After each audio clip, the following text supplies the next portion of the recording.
Hello students, तो हम पढ़ रहे हैं chemical properties of aldehyde and ketone में। आज हम पढ़ेंगे एक मोस्ट इंपॉर्टेंट नेम रिएक्शन जिसका नाम है एल्डोल कंडेंसेशन। ठीक है, सुना होगा आपने इसका नाम, बहुत ही ज्यादा इंपॉर्टेंट है आपके एग्जाम के लिए। तो सबसे पहले इसके नाम को समझते हैं, फिर हम आगे समझेंगे कि ये होता क्या है। तो आपने यहाँ पे देखा एल्डोल मतलब ALDOL। एल्डोल का मतलब क्या होता है? ALD किस चीज को रिप्रेजेंट कर रहा है? एल्डिहाइड को। OL किस चीज को रिप्रेजेंट कर रहा है? अल्कोहल को। तो इस नेम रिएक्शन में जो प्रोडक्ट बनता है उस प्रोडक्ट में दो तरह के फंक्शनल ग्रुप होंगे। एक तो अल्कोहलिक फंक्शनल ग्रुप मतलब OL, ठीक है, मतलब OH, ओके। दूसरा एल्डिहाइडिक फंक्शनल ग्रुप मतलब CHO। तो ऐसा प्रोडक्ट इसमें बनेगा जिसमें CHO भी होगा और OH भी होगा। तो इस तरह के प्रोडक्ट को हम बोलते हैं एल्डोल प्रोडक्ट, ओके। नेक्स्ट है कंडेंसेशन का मतलब क्या होता है? कंडेंसेशन का मतलब होता है कि इसमें दो तरह के मॉलिक्यूल, चाहे वो एल्डिहाइड के हो, चाहे वो कीटोन के हो, चाहे वो एक एल्डिहाइड या एक कीटोन हो, वो आपस में जुड़ते हैं, कंडेंस होते हैं और एक बाई प्रोडक्ट की फॉर्म में एक छोटा सा मॉलिक्यूल बाहर निकल जाता है। जैसे H2O भी निकल सकता है, NH3 भी निकल सकता है, HCl भी निकल सकता है, ठीक है।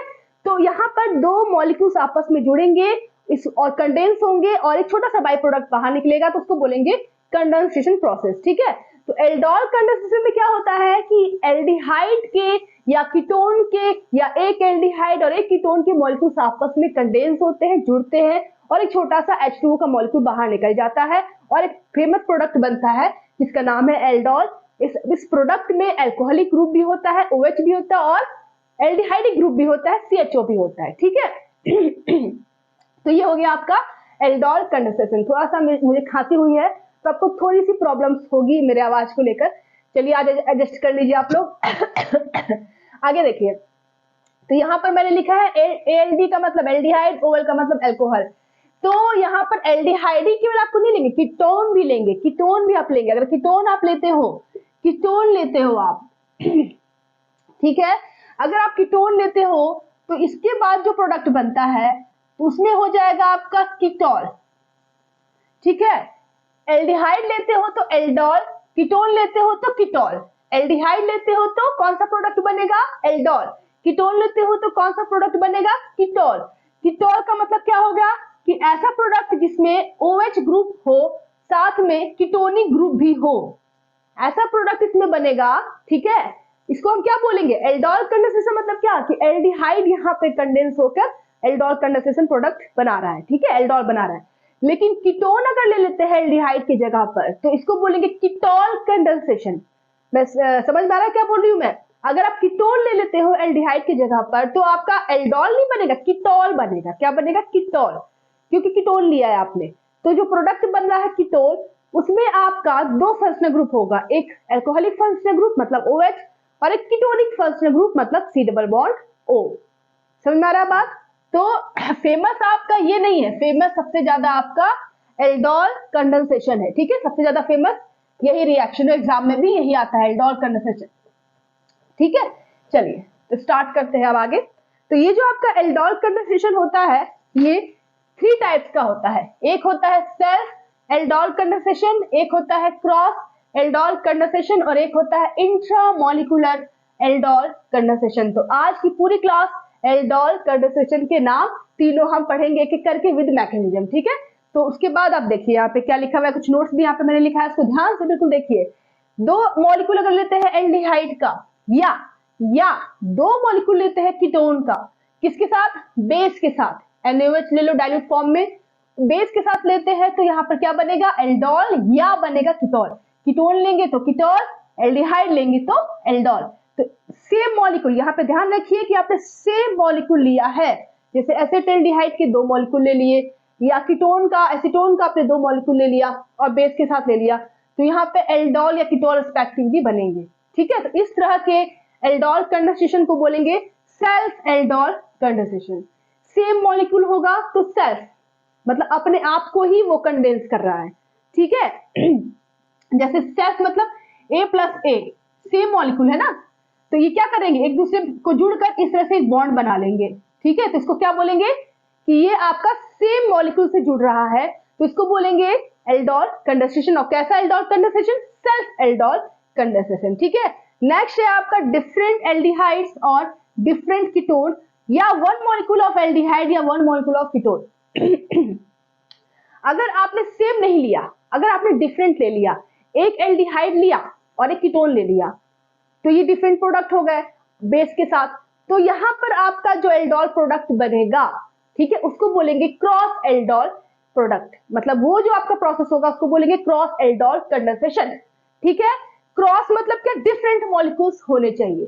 सेम होगा तो सेल्फ एल्डोल कंडेंसेशन, डिफरेंट होगा तो क्रॉस एल्डोल कंडेंसेशन। बात समझ में आ रही है? अब क्रॉस के केस में आपका बहुत सारा प्रोडक्ट बनने की संभावना होती है, तो कैसे, क्यों, सब मैं आपको आगे बताऊंगी जब ये पढ़ाऊंगी तो। फिलहाल आप समझिए इसके नाम को कि बता क्या रहा है। तो अगर आपने एक एल्डिहाइड ले लिया और दूसरा भी एल्डिहाइड ही ले लिया, तो यहाँ पर एक कंडीशन आपको याद रखना है कि अल्फा हाइड्रोजन होने चाहिए। आपको ऐसा एल्डिहाइड या ऐसा कीटोन लेना है इस रिएक्शन में जिनमें अल्फा हाइड्रोजन हो। अगर अल्फा हाइड्रोजन नहीं होगा तो वो एल्डोल कंडेंसेशन रिएक्शन को शो नहीं करेगा, जैसे फॉर्मेल्डिहाइड, जैसे बेंजोफिनोन। ठीक है ठीक है। तो यहाँ पर सबसे इंपॉर्टेंट बात आपको याद रखनी है कि आपको ऐसा एल्डिहाइड या ऐसा कीटोन लेना है जिसमें अल्फा हाइड्रोजन प्रेजेंट हो, तो तभी वो आपका एल्डोल कंडेंसेशन नेम रिएक्शन को शो करेगा। तो यहाँ पर क्रॉस एल्डोल कंडेंसेशन में क्या होता है कि एक एल्डिहाइड ले लिया, एक कीटोन ले लिया, या एक एल्डिहाइड लिया और दूसरा एल्डिहाइड ले लिया। दूसरा जो आप मॉलिक्यूल ले रहे हो वो दूसरे तरह का एल्डिहाइड, जैसे एक एसिड एल्डिहाइड ले लिया आपने और दूसरा जो एल्डिहाइड है वो बेंजल्डिहाइड ले लिया आपने, कोई दूसरा एल्डिहाइड। ठीक है, और फिर आपने कीटोन के अलग अलग मॉलिक्यूल्स ले लिए। सेम आपको नहीं लेना है इस क्रॉस एल्डोल कंडेंसेशन में, सेम मॉलिक्यूल्स नहीं लेने हैं, क्रॉस लेना है, अलग अलग लेना है, तो इसको बोलेंगे क्रॉस एल्डोल कंडेंसेशन। ठीक है, नेक्स्ट है आपका इंट्रामोलिकुलर। टेंशन बिल्कुल मत लो क्योंकि अभी मैं एक एक करके सारा बिल्कुल क्लियर करूंगी एग्जांपल के साथ, मैकेनिज्म के साथ, तो बिल्कुल टेंशन मत लो। अभी केवल मैं ऊपर ऊपर आपको समझा रही हूँ। आगे है इंट्रामोलिकुलर एल्डोल कंडेंसेशन। नाम से समझ में आ रहा है कि इंट्रामोलिकुलर मतलब एक ही मॉलिक्यूल के अंदर, यहाँ पर सिंगल मॉलिक्यूल लेंगे, इस वाले रिएक्शन में हम एक ही मॉलिक्यूल लेंगे, दो मॉलिक्यूल नहीं लेंगे। इस वाले में दो मॉलिक्यूल लेंगे, इस वाले में दो मॉलिक्यूल लेंगे, लेकिन इस वाले में केवल एक ही मॉलिक्यूल लेंगे और उस एक ही मॉलिक्यूल के अंदर आपका एल्डोल कंडेंसेशन होता है और फिर प्रोडक्ट बनता है। तो इस तरह के एल्डोल कंडेंसेशन को बोलेंगे इंट्रामोलिकुलर एल्डोल कंडेंसेशन रिएक्शन। ठीक है, तो यहाँ पे आपको नोट कर लीजिए। अब हम पढ़ेंगे सेल्फ एल्डोल कंडेंसेशन। तो स्टूडेंट्स, तो पहला हम पढ़ेंगे सेल्फ एल्डोल कंडेंसेशन। ठीक है, तो नाम से समझ में आ रहा है कि ये सेल्फ एल्डोल है, मतलब कि हम यहाँ पर सेम मॉलिक्यूल एल्डिहाइड के लेंगे या सेम मॉलिक्यूल हम कीटोन के लेंगे। ठीक है, एक एल्डिहाइड एक कीटोन नहीं लेंगे क्योंकि नहीं तो वो आपका क्रॉस एल्डोल कंडेंसेशन में चला जाएगा। इसलिए आपको यहाँ पे सेम मॉलिक्यूल्स लेने हैं। चलिए एग्जांपल से समझते हैं इसको। जैसे यहाँ पर मैंने एसिड एल्डिहाइड का एक मॉलिक्यूल लिया, यहाँ पर मैंने एसिड एल्डिहाइड का दूसरा मॉलिक्यूल लिया, लेकिन दोनों ही क्या है, एसिड एल्डिहाइड है। एक एसिटाल्डिहाइड एक बेंजल्डिहाइड, ऐसा नहीं है। एक एसिटाल्डिहाइड एक एसीटोन, ऐसा नहीं है। क्या है, सेम मॉलिक्यूल है। एसिटाल्डिहाइड का एक मॉलिक्यूल यहाँ, एसिटाल्डिहाइड का दूसरा मॉलिक्यूल यहाँ। तो दो तरह के सेम मॉलिक्यूल्स हम लेंगे सेल्फ एल्डोल कंडेंसेशन में, चाहे एल्डिहाइड लो चाहे कीटोन लो, वो आपके ऊपर है। ठीक है, तो यहाँ पर हमने एसिटाल्डिहाइड के दो मॉलिक्यूल्स ले लिया in the presence of dilute NaOH ले सकते हो, बेस ले सकते हो, बेस में बहुत सारे बेस है, या आप बेरियम हाइड्रोक्साइड भी ले सकते हो। ठीक है, तो यहाँ पर मैंने डाइल्यूट NaOH को लिया है। अभी मैं मैकेनिज्म नहीं बता रही हूँ, अभी आपको मैं केवल रिएक्शन बता रही हूँ, उसके बाद मैं आपको मैकेनिज्म बताऊंगी। तो फिलहाल आपको रिएक्शन बताने के लिए आपको क्या इंपॉर्टेंट चीज याद रखना है रिएक्शन में प्रोडक्ट को लिखने के लिए। होता क्या है, मैकेनिज्म नहीं बता रही हूँ, याद रखिएगा, मैकेनिज्म बताऊंगी तो इसका रोल बताऊंगी। ये जो कैटलिस्ट आपने यूज किया है डाइल्यूट NaOH, इसका रोल मैं बताऊंगी आपको मैकेनिज्म में। फिलहाल रिएक्शन में आपको मैं बता रही हूँ कि आपको रिएक्शन में जोड़ना कैसे है, कंडेंस कैसे करना है। ओके, तो होता क्या है कि ये जो आपका एक मॉलिक्यूल का जो ऑक्सीजन है हाईली इलेक्ट्रोनेगेटिव, वो पाई इलेक्ट्रॉन्स को अपनी तरफ खींच लेगा, तो O पर नेगेटिव, इस कार्बन पे पॉजिटिव होगा ना। अब यहाँ पर चूंकि मैंने आपको सबसे पहले बता ही दिया है कि एल्डोल कंडेंसेशन जो है ये इस तरह के एल्डिहाइड और इस तरह के कीटोन शो करते हैं इस रिएक्शन को जिनके पास एसिडिक अल्फा हाइड्रोजन होते हैं। अब एसिडिक अल्फा हाइड्रोजन क्या होते हैं, अगर आपको ये नहीं पता है तो इसके पहले वाले क्लास को जो मैंने पढ़ाया था, पिछले क्लास को, उसका लिंक मैं आई बटन में डाल दूंगी, आप जरूर देख लेना अगर आपको नहीं समझ में आ रहा है कि अल्फा एसिडिक अल्फा हाइड्रोजन क्या होते हैं, उसमें मैंने बहुत डिटेल से बताया है। अगर अभी बताऊंगी तो वीडियो बहुत लंबी हो जाएगी, वैसे भी बच्चे पढ़ चुके होंगे, पिछले क्लास में मैंने इसको बता दिया है, ठीक है। तो यहाँ पर जो एसिटाल्डिहाइड है इसके पास क्या है, ये फंक्शनल ग्रुप है, ये पूरा फंक्शनल ग्रुप है और इससे direct attach carbon alpha carbon है और इस अल्फा कार्बन से direct attach hydrogen alpha hydrogen है। इसका मतलब कि एसिटाल्डिहाइड में आपका अल्फा हाइड्रोजन प्रेजेंट है। तो क्या होता है कि ये इसका, ठीक है, यहाँ पर मैं कुछ इस तरह से खोल के बनाती हूँ ताकि मैं आपको समझा सकूं, ठीक है। तो यहाँ पर होता क्या है कि इस एक मॉलिक्यूल का ये हाइड्रोजन इस ऑक्सीजन से आके जुड़ जाता है, ठीक है। उसके बाद ये जो ऑक्सीजन है ये किस में कन्वर्ट हो जाता है, OH में कन्वर्ट हो जाता है। इस कार्बन के पास पॉजिटिव चार्ज है और ये कार्बन जब हाइड्रोजन निकल जाता है तो इस कार्बन पे कौन से चार्ज आता है, नेगेटिव आता है। तो इसका मतलब ये जो आपका एक एसिटाल्डिहाइड का मॉलिक्यूल है ये न्यूक्लियोफाइल की तरह काम करता है और एक एसिटाल्डिहाइड का जो मॉलिक्यूल है वो इलेक्ट्रोफाइल की तरह काम करता है। इस C पर पॉजिटिव चार्ज है, इस C पर नेगेटिव चार्ज है, तो ये न्यूक्लियोफाइल हुआ और ये इलेक्ट्रोफाइल हुआ, ठीक है। तो यहाँ पर ये H इसके साथ आके जुड़ गया और ये नेगेटिव ये पॉजिटिव आपस में कंडेंस हो गए, जुड़ गए। तो आपका क्या बन गया, आप जरा बताओ क्या बन गया, CH3COH, ये ऑक्सीजन इस हाइड्रोजन से जुड़ गया तो OH हो गया। इस कार्बन के पास ये वाला हाइड्रोजन भी है, ये आपका अल्फा हाइड्रोजन नहीं है क्योंकि ये फंक्शनल ग्रुप से अटैच है, ये हाइड्रोजन इस फंक्शनल ग्रुप से अटैच है तो ये अल्फा हाइड्रोजन नहीं है। अल्फा हाइड्रोजन क्या होता है कि फंक्शनल ग्रुप से डायरेक्ट अटैच कार्बन को अल्फा कार्बन और उससे डायरेक्ट अटैच हाइड्रोजन को अल्फा हाइड्रोजन कहते हैं। तो ये अल्फा हाइड्रोजन नहीं है, गलती मत कीजिएगा, ठीक है। आगे तो आपका ये जुड़ गया, अब ये जो हाइड्रोजन बचा हुआ है इस कार्बन के पास उसको नोट डाउन कर लो। अब इस कार्बन की जो एक वैलेंसी फ्री हुई है वो ये है, ये जुड़ जाएगी इस कार्बन से क्योंकि इसके पास नेगेटिव चार्ज है, तो ये कार्बन CH2 हो गया क्योंकि इसका हाइड्रोजन निकल गया था। आगे फिर जो है उसको हम जब तक लिख देंगे, क्या है यहाँ पे CHO है, उसको हमने ऐसे ही नोट डाउन कर लिया। तो अब ये जो प्रोडक्ट बना है इसको बहुत ध्यान से देखिए और बताइए कि क्या ये एल्डोल प्रोडक्ट है, ऑफ कोर्स है। एल्डोल का मतलब क्या होता है, एल्डोल का मतलब कि ऐसा प्रोडक्ट जिसमें एल्डिहाइडिक फंक्शनल ग्रुप भी हो और एल्कोहलिक फंक्शनल ग्रुप भी हो। अब ये जो प्रोडक्ट बना है इसमें एल्डिहाइडिक फंक्शनल ग्रुप भी है, एल्कोहलिक फंक्शनल ग्रुप भी है, इसका मतलब प्रोडक्ट बन गया आपका एल्डोल, हो गया आपका एल्डोल कंडेंसेशन। यही है आपका एल्डोल कंडेंसेशन रिएक्शन। ये रिएक्शन लिखने के बाद नीचे मैकेनिज्म लिख देंगे, फुल में फुल मार्क्स आपको मिल जाएंगे, ठीक है। तो ये हो गया आपका एल्डोल प्रोडक्ट।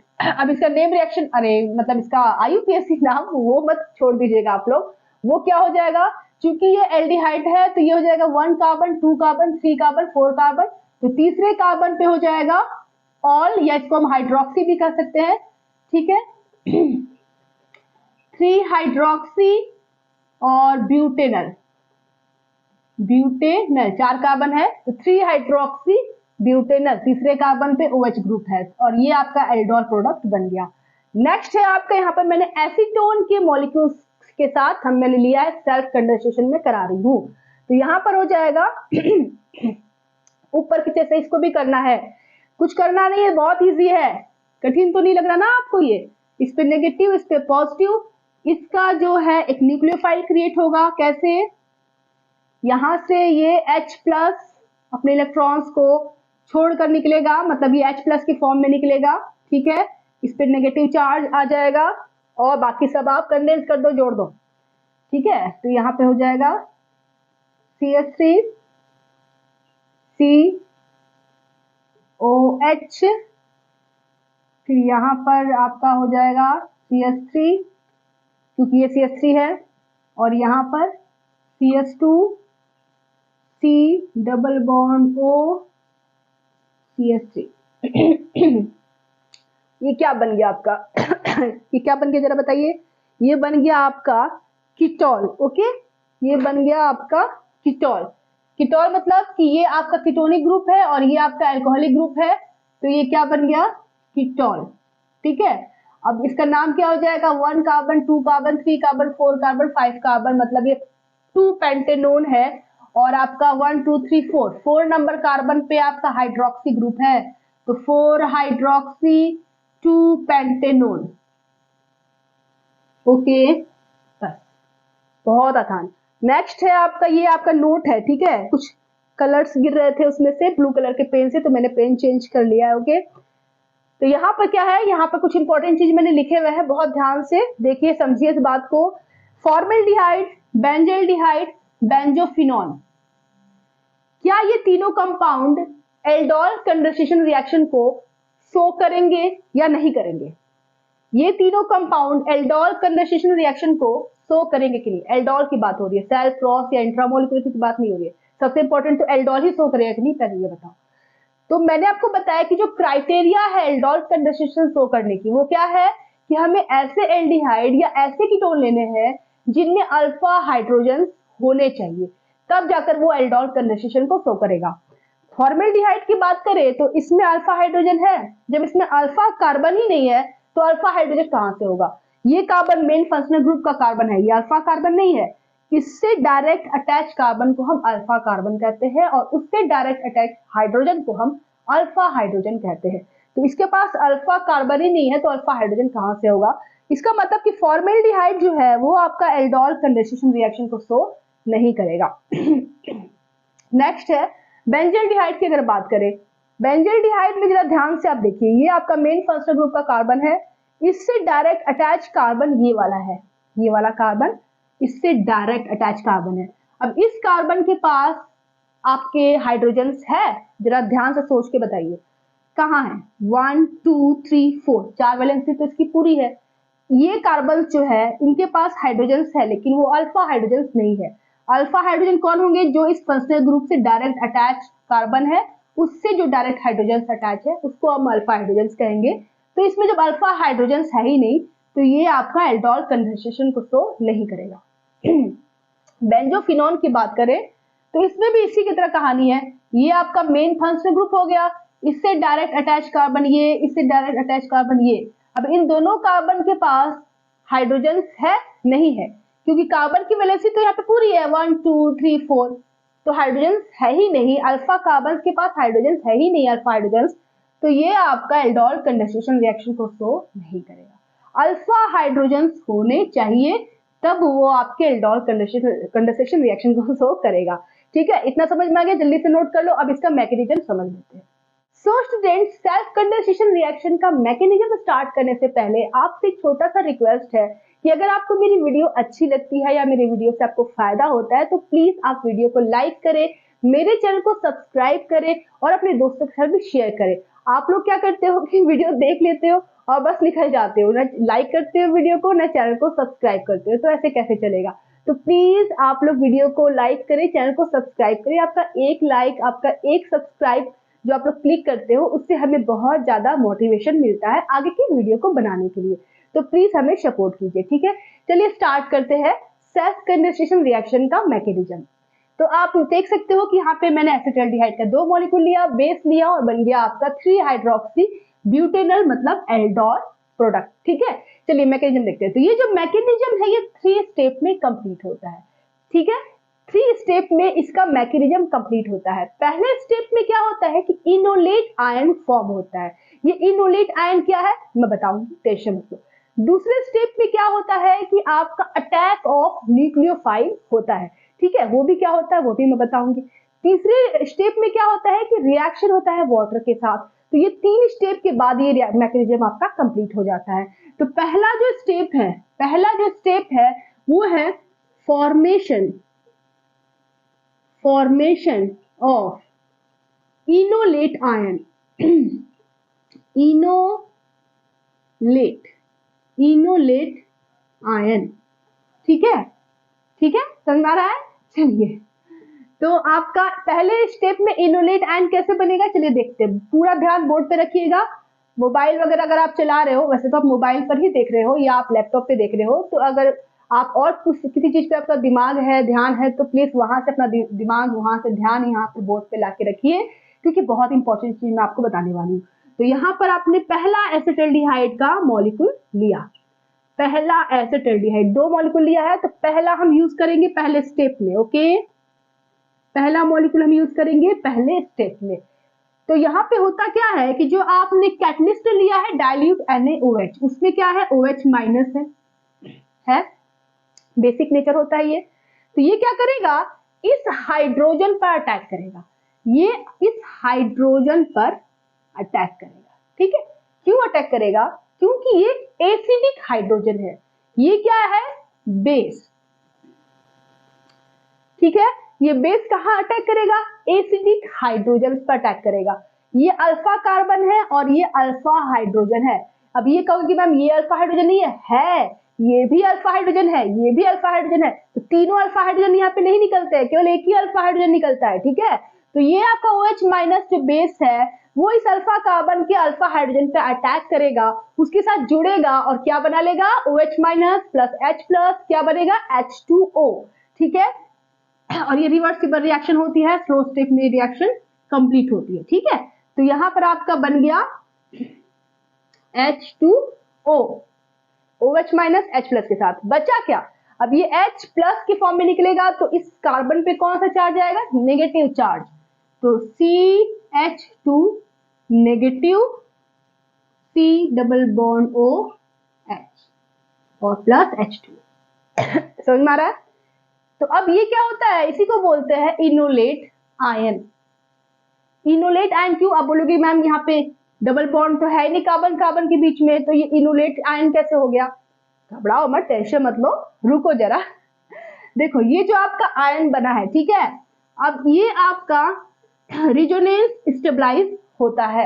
कैसे, देखो मेरा ब्लू पेन चल नहीं रहा है तो मैं रेड पेन को ही यूज करूंगी यहाँ पे। तो ये जो नेगेटिव चार्ज है वो यहाँ पे मूव करता है और ये आपका यहाँ मूव करता है।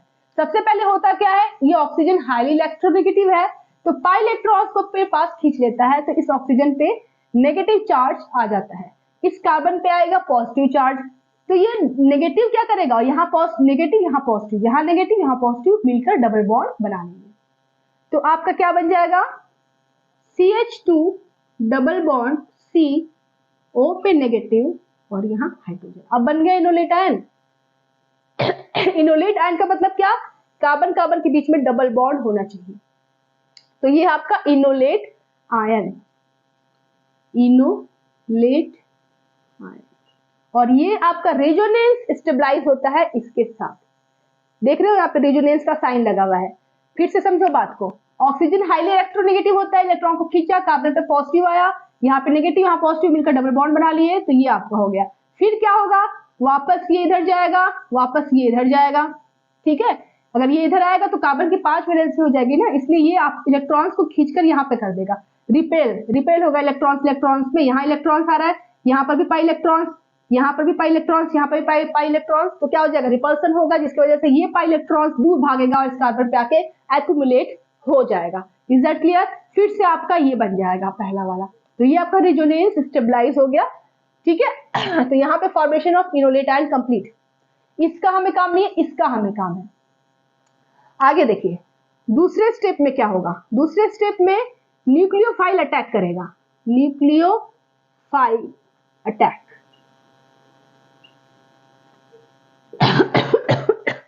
अब आप बोलोगे न्यूक्लियोफाइल कहाँ है, ये क्या है भाई, न्यूक्लियोफाइल ही तो है, CH2 minus C double bond OH, ये क्या बन रहा है, न्यूक्लियोफाइल ही तो बन रहा है, इस कार्बन पे नेगेटिव है मतलब न्यूक्लियोफाइल है।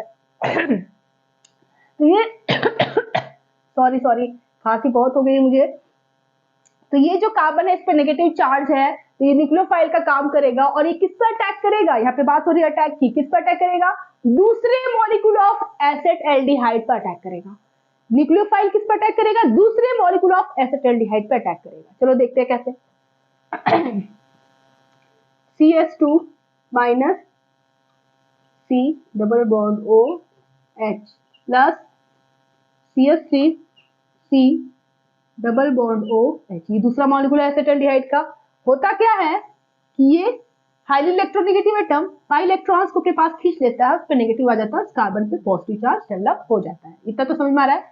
उसके बाद क्या होगा कि यहाँ पर इलेक्ट्रोफिलिक सेंटर डेवलप हो रहा है और ये क्या है, न्यूक्लियोफाइल। तो ये न्यूक्लियोफाइल इस इलेक्ट्रोफिलिक सेंटर पे अटैक कर देता है और फिर क्या हो जाता है, जुड़ जाता है। बहुत आसान। ये भी रिवर्सिबल रिएक्शन होती है। और आप जुड़ते हुए दिखा दीजिए, कैसे दिखाएंगे आप?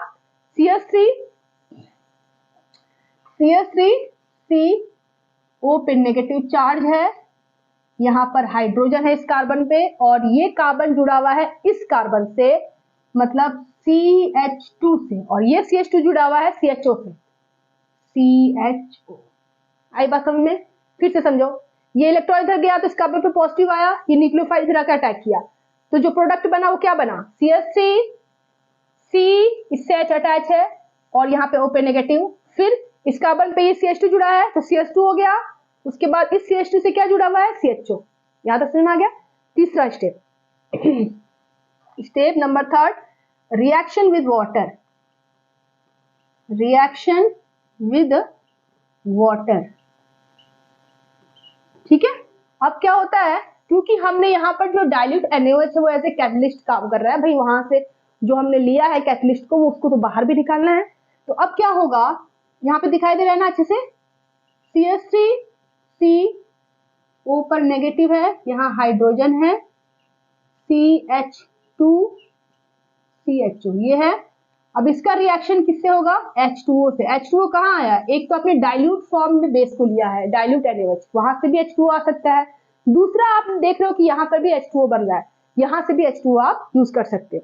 तो अब इस H2O का H प्लस, इसको अगर मैं खोल के बनाऊं ऐसे ऐसे HOH, इस पे माइनस इस पे प्लस, ऐसे बना सकते हैं। तो अब क्या होगा कि इस H2O का H प्लस इस ऑक्सीजन से जुड़ जाएगा और OH minus as a catalyst जहां से आया था वहां पे चला जाएगा। OH माइनस यहाँ पे देख रहे हो, बेस वापस कैटलिस्ट के फॉर्म में अलग हो जाएगा। तो आपका CH3 C पे H, यहाँ पे OH हो गया, और CH2 CHO plus OH minus base आपका सेपरेट हो गया, जहां से आया था कैटलिस्ट वहां पे चला गया। तो यहाँ पे क्या बन गया आपका? बोलिए, बन गया एल्डोल। दिखाई दे रहा है भाई कि नहीं? एल्डोल बन गया आपका, एल्डोल प्रोडक्ट। तीसरे कार्बन पे OH ग्रुप है और ये एल्डिहाइडिक ग्रुप है, तो एक कंपाउंड में एल्कोहलिक ग्रुप भी है, एल्डिहाइडिक ग्रुप भी है, मतलब ये एल्डोल बनकर रेडी हो गया और ये कंप्लीट हो गया आपका मैकेनिज्म। फिर से समझिए बात को, मैकेनिज्म 3 स्टेप में कंप्लीट होता है। पहला स्टेप होता है कि इनोलेट आयन बनेगा, दूसरे स्टेप में आपका न्यूक्लियोफाइल, जो इनोलेट आयन है वो न्यूक्लियोफाइल की तरह काम कर रहा है, ठीक है। तो ये आपका न्यूक्लियोफाइल दूसरे मॉलिक्यूल एसिटाल्डिहाइड पे रिएक्शन करेगा और आपका ये प्रोडक्ट बनेगा। उसके बाद तीसरे स्टेप में वाटर का रिएक्शन होगा और बेस एज ए कैटलिस्ट बाहर निकल जाएगा और एल्डोल प्रोडक्ट आपका बन जाएगा। यही है आपका mechanism of self aldol condensation. बहुत आसान है, बिल्कुल कोई टिपिकल इसमें कुछ भी नहीं है, ठीक है। जल्दी से इसको नोट कर लो। So students, self aldol condensation आपने समझ लिया अच्छे से कि होता क्या है विद मैकेनिज्म, और एल्डोल के बारे में भी आपने अच्छे से समझ लिया। लेकिन इसके बाद जब एल्डोल बन जाता है, ठीक है, एल्डोल जब बन जाता है या कीटोल जब बन जाता है, तो उस समय क्या होता है कि अगर हम कोई एसिड ले ले, कोई डाइल्यूट एसिड ले ले और हम गर्म कर दे उस प्रोडक्ट को, तो ये आपका अनसैचुरेटेड कंपाउंड में कन्वर्ट हो जाता है। अब ऐसा होता क्यों है बता रही हूँ, टेंशन बिल्कुल मत लो। फिलहाल आप इतना समझो कि जो आपने एल्डोल बनाया, जो आपका एल्डोल प्रोडक्ट बना, उसको अगर हम किसी डाइल्यूट एसिड के साथ ले ले या एसिड कैटालाइज्ड रिएक्शन करवा दे, हीट करा दे, तो ये जो एल्डोल है ये वाटर को बाहर निकाल कर डबल बॉन्ड क्रिएट कर लेता है। कैसे वाटर निकलेगा, चलो पहले वो देख लेते हैं, फिर आपको मैं अच्छे से समझाती हूँ। तो यहाँ पर CH2 था ना, इसको मैंने ऐसे खोल कर बना दिया, ठीक है, आपको रिएक्शन दिखाने के लिए इसको ऐसे बना सकते हैं। अब क्या होगा कि जब आपने एसिड के साथ इस एल्डोल को लेंगे तो यहाँ से H2O आपका बाहर निकल जाता है। इस कार्बन के इक्विवेलेंसी फ्री, इस कार्बन के इक्विवेलेंसी फ्री, दोनों मिलकर डबल बॉन्ड क्रिएट कर लिए। CH3 CH double bond CH CHO और क्या निकल गया? H2। क्यों निकला H2O? क्यों निकला? रीजन क्या है इसके निकलने का? पहला रीजन तो ये है कि एल्डोल को जब आप ध्यान से देखिए, अगर यहाँ से हाइड्रोजन निकल जाए, यहाँ से OH निकल जाए, तो यहाँ पे डबल बॉन्ड बन जाएगा और ये डबल बॉन्ड इस डबल बॉन्डेड ऑक्सीजन के साथ रेजोनेंस में होगा, होगा कि नहीं? रेजोनेंस स्टेबलाइज में होगा। तो अगर पॉसिबिलिटी है, डबल बॉन्ड बनने की पॉसिबिलिटी है उस एल्डोल में, और कंजुगेशन हो रहा है, रेजोनेंस हो रहा है, कंजुगेशन, रेजोनेंस कब होगा? जब यहाँ पे एरोमेटिक रिंग होगी, यहाँ पे, ठीक है, एरोमेटिक रिंग होगी। लेकिन अगर आपका डबल बॉन्ड O है और यहाँ पे C डबल बॉन्ड C है, कंजुगेशन में है, तो उस केस में H2O अपने आप ही निकल जाएगा, ठीक है, और आपका यहाँ पर बन जाएगा एक इस तरह का अनसैचुरेटेड अल्फा बीटा, क्योंकि ये आपका अल्फा कार्बन है, ये आपका बीटा कार्बन है, तो ये बन गया आपका alpha beta unsaturated compound, unsaturated aldehyde. आई बात समझ में? इसको हम बोलते हैं कॉमन वर्ड में क्रोटोन एल्डिहाइड, क्रोटोन एल्डिहाइड, ठीक है, कॉमन वर्ड में इसको हम बोलते हैं। फिर से समझिए बात को, मैं क्या कहना चाह रही हूँ, ये कहना चाह रही हूँ कि एल्डोल बना आपका सेल्फ एल्डोल कंडेंसेशन से या क्रॉस एल्डोल कंडेंसेशन से, कोई भी कंडेंसेशन ले लो आप, तो आपका एल्डोल बन गया, ओके। अब एल्डोल में अगर पॉसिबिलिटी है कि डबल बॉन्ड बन जाए, वो डबल बॉन्ड रिंग के साथ रेजोनेंस में हो या C डबल बॉन्ड O के साथ कंजुगेशन में हो, तो वो पॉसिबिलिटी को वो करेगा और H2O को निकालकर वो डबल बॉन्ड फॉर्म करेगा, अपने आप करेगा, वो ड्राइविंग फोर्स वहां लगेगी, अपने आप करेगा वो। क्यों? क्योंकि रेजोनेंस स्टेबलाइज या कंजुगेटेड डबल बॉन्ड अगर है तो वो ज्यादा स्टेबल होते हैं, ज्यादा स्टेबल कंपाउंड होते हैं, इस वजह से वो ऐसा करते हैं, ठीक है। तो यहाँ पर क्या हो जाएगा, जब हमने एसिड के साथ लिया तो H2O निकल गया, यहाँ पे अल्फा कार्बन ये है, बीटा कार्बन ये है, डबल बॉन्ड बन गया, तो अल्फा बीटा अनसैचुरेटेड एल्डिहाइड, जिसे हम क्रोटोन एल्डिहाइड कहते हैं, ठीक है। अगर यहाँ बेंजीन रिंग होता तो यहाँ डबल बॉन्ड, यहाँ बेंजीन रिंग, तो उसके साथ क्या हो जाता, रेजोनेंस में चला जाता ये, ठीक है। तो उसके बाद जो प्रोडक्ट बनता वो बहुत ज्यादा स्टेबल होता, तो इसीलिए कोई भी कंपाउंड अपने आप को स्टेबल ही करना चाहता है, ठीक है। केमिस्ट्री में कोई भी कंपाउंड, ऑर्गेनिक केमिस्ट्री में स्पेशली कोई भी कंपाउंड अपने आप को स्टेबल ही करना चाहता है, और स्टेबल कैसे होगा, जब वो रेजोनेंस में होगा या वो कंजुगेशन में होगा। तो यहाँ पर अगर बेंजीन रिंग होता तो वो रेजोनेंस में चला जाता वो डबल बॉन्ड, ये जो डबल बॉन्ड यहाँ पे क्रिएट होता वो इस बेंजीन रिंग के साथ क्या होता, रेजोनेंस में चला जाता, तो वो स्टेबल कंपाउंड बनाता है। फिलहाल तो यहाँ पे CH3 है, लेकिन यहाँ पर डबल बॉन्ड O है, देखो यहाँ बना देती हूँ मैं, यहाँ पर आपका डबल बॉन्ड O है, अब ये डबल बॉन्ड O और ये डबल बॉन्ड कार्बन, ठीक है, तो यहाँ पर कैसे होगा रेजोनेंस कंजुगेशन, ये इधर जाएगा और ये इधर शिफ्ट होगा, तो होगा ना कंजुगेटेड डबल बॉन्ड्स, ये डबल बॉन्ड क्या है, कंजुगेशन में है, तो ये भी आपका रेजोनेंस स्टेबलाइज है, ये भी आपका स्टेबल कंपाउंड है, तो ये भी प्रोडक्ट आपका बनेगा। तो जब भी एल्डोल बनेगा तो आप डिहाइड्रेशन ऑफ एल्डोल दिखाएंगे, वाटर को बाहर निकालेंगे और डबल बॉन्ड फॉर्म करेंगे, याद रखिएगा, ठीक है। तो यहाँ तक समझ में आ गया। अब नेक्स्ट एग्जांपल से मैं आपको और क्लियर कर देती हूँ, जल्दी से देख लेते हैं, अभी बहुत बाकी है, ठीक है। जैसे आपने एसिटोफिनॉल लिया,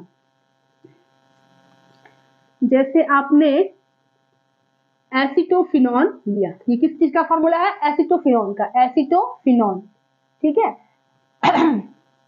अब इसका रिएक्शन हमने दूसरे एसिटोफिनॉल से करा दिया, CH3 C double bond O और आपका यहाँ पे बेंजीन, ठीक है। तो बेंजीन में जल्दी में मैंने ऐसे बना दिया है, आप अच्छे से बनाइएगा, ओके। चलो मैं बना ही देती हूँ, तो कहीं आप लोग कमेंट ना करने लगो नीचे, ठीक है। लो खुश, अब बढ़िया से मैंने बना दिया। चलो आगे देखो, अब क्या होता है, यहाँ पे मैंने बेस ले लिया OH माइनस, अब यहाँ से क्या होगा कि आपका एल्डोल बनेगा, क्योंकि ये क्या है, कीटोन है, तो कीटोल बनेगा, एल्डोल नहीं कीटोल। तो यहाँ पर जल्दी से प्रोडक्ट को मैं बनाकर फिर आपको समझाती हूँ कि अनसैचुरेटेड इसमें कैसे बनता है। यहाँ पे हो गया, यहाँ पर OH हो जाएगा, ये ऑक्सीजन OH में कन्वर्ट हो गया, नीचे CH3 है और ये जो कार्बन है इस कार्बन से जुड़ गया CH2, इसका एक हाइड्रोजन यहाँ चला गया था तो OH हो गया था, सब बता चुकी हूं मैं, ठीक है।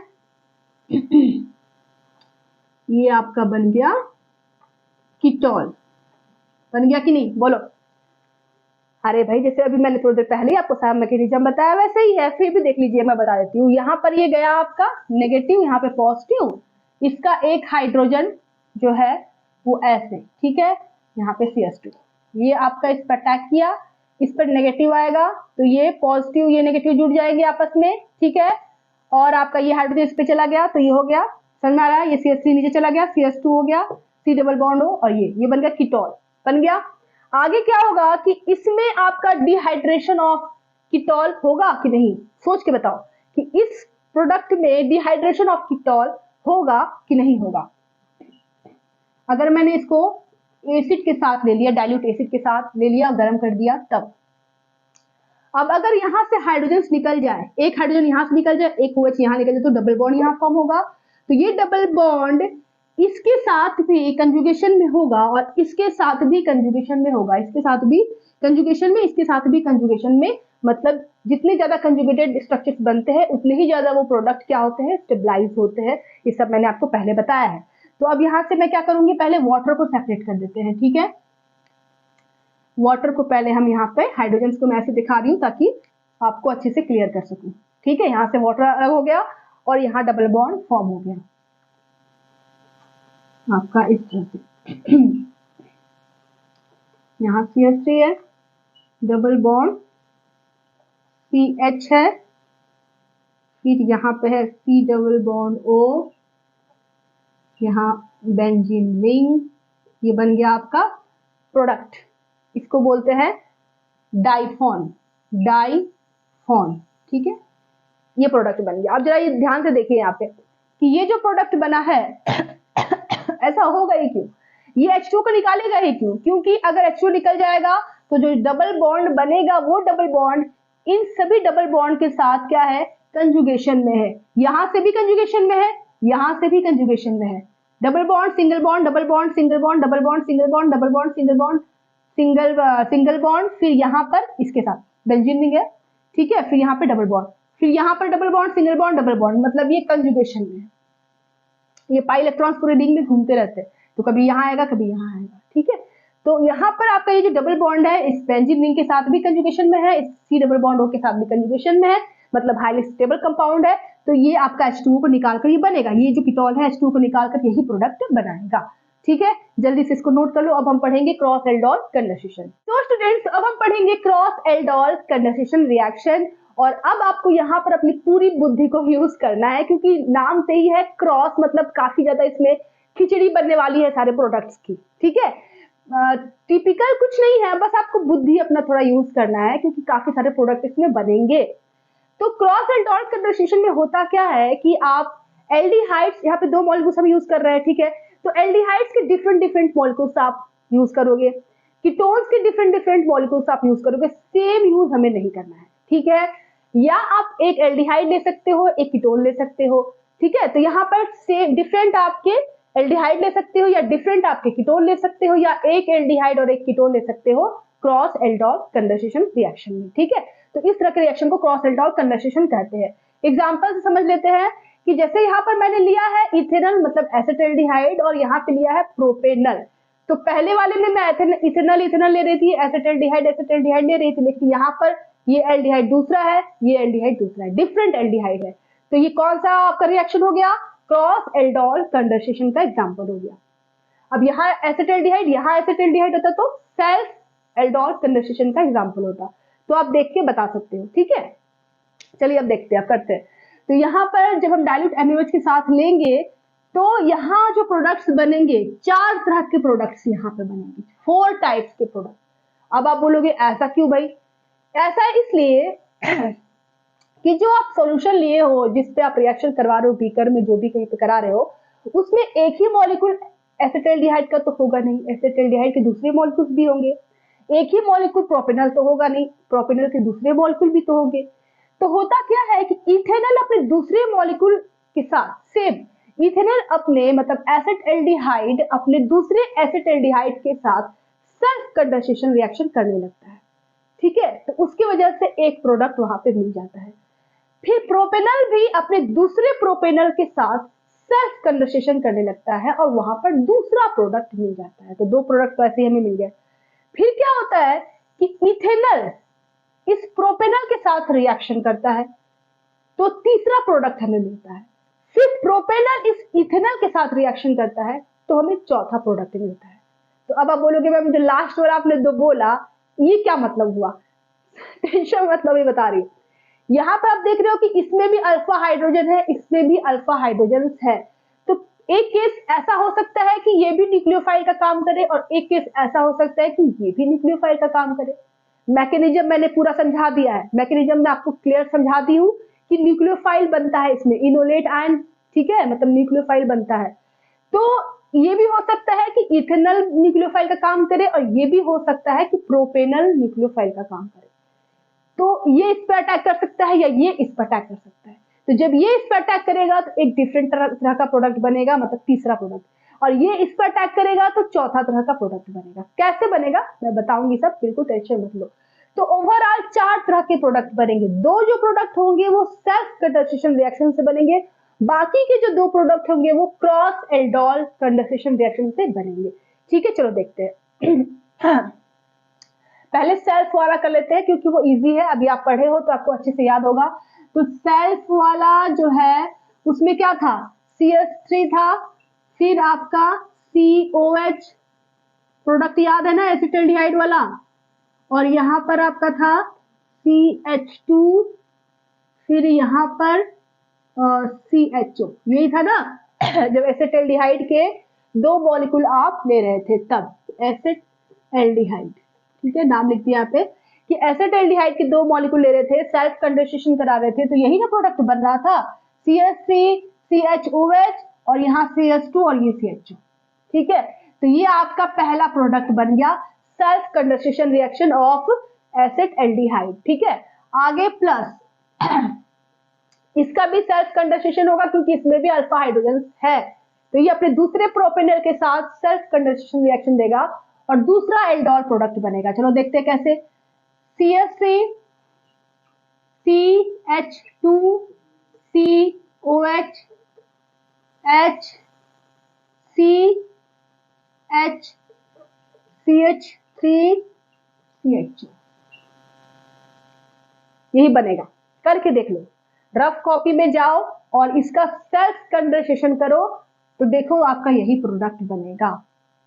मैंने कैसे किया, अरे भाई सिंपल तरीके से अभी जो मैं बताते आई हूँ वही है, बस यहाँ पर आपको एक हाइड्रोजन हटाकर CH3 को जोड़ देना, बाकी सब हो गया। CH3 यहाँ पे जोड़ दिया, CH2 हो गया, एक हाइड्रोजन यहाँ का हटाओ क्योंकि देख रहे हो CH3 है, एसिटाल्डिहाइड का इस एक हाइड्रोजन हटा के यहाँ पे CH3 को जोड़ दिया है और कुछ नहीं। तो ये हो गया आपका CH3। समझ क्या बोल रही हूँ, ये एसिटाल्डिहाइड में से एक हाइड्रोजन हटाकर CH3 को जोड़ दोगे तो प्रोपेनल बन जाएगा ना कि नहीं। तो अब यहाँ पर आप क्या करेंगे कि CH3 जोड़ेंगे, फिर CH2 हो जाएगा, फिर आपका OH, फिर यहाँ पर एक CH3 हो जाएगा क्योंकि यहाँ पर आपका एक हाइड्रोजन है, तो यहाँ पर CH3 है तो ये CH3 हो जाएगा और ये CHO हो गया। तो ये आपका बन गया दूसरा प्रोडक्ट। नहीं समझ में आ रहा है, कोई बात नहीं, रफ कॉपी उठाइए और इसका सेल्फ कंडेंसेशन रिएक्शन करिए जो मैंने आपको बता दिया है, तो यही आपको मिलेगा। ठीक है, बहुत आसान। बस आपको एसिटाल्डिहाइड में से एक हाइड्रोजन इसको हटाकर यहाँ CH3 जोड़ेंगे तो बन जाएगा प्रोपेनल।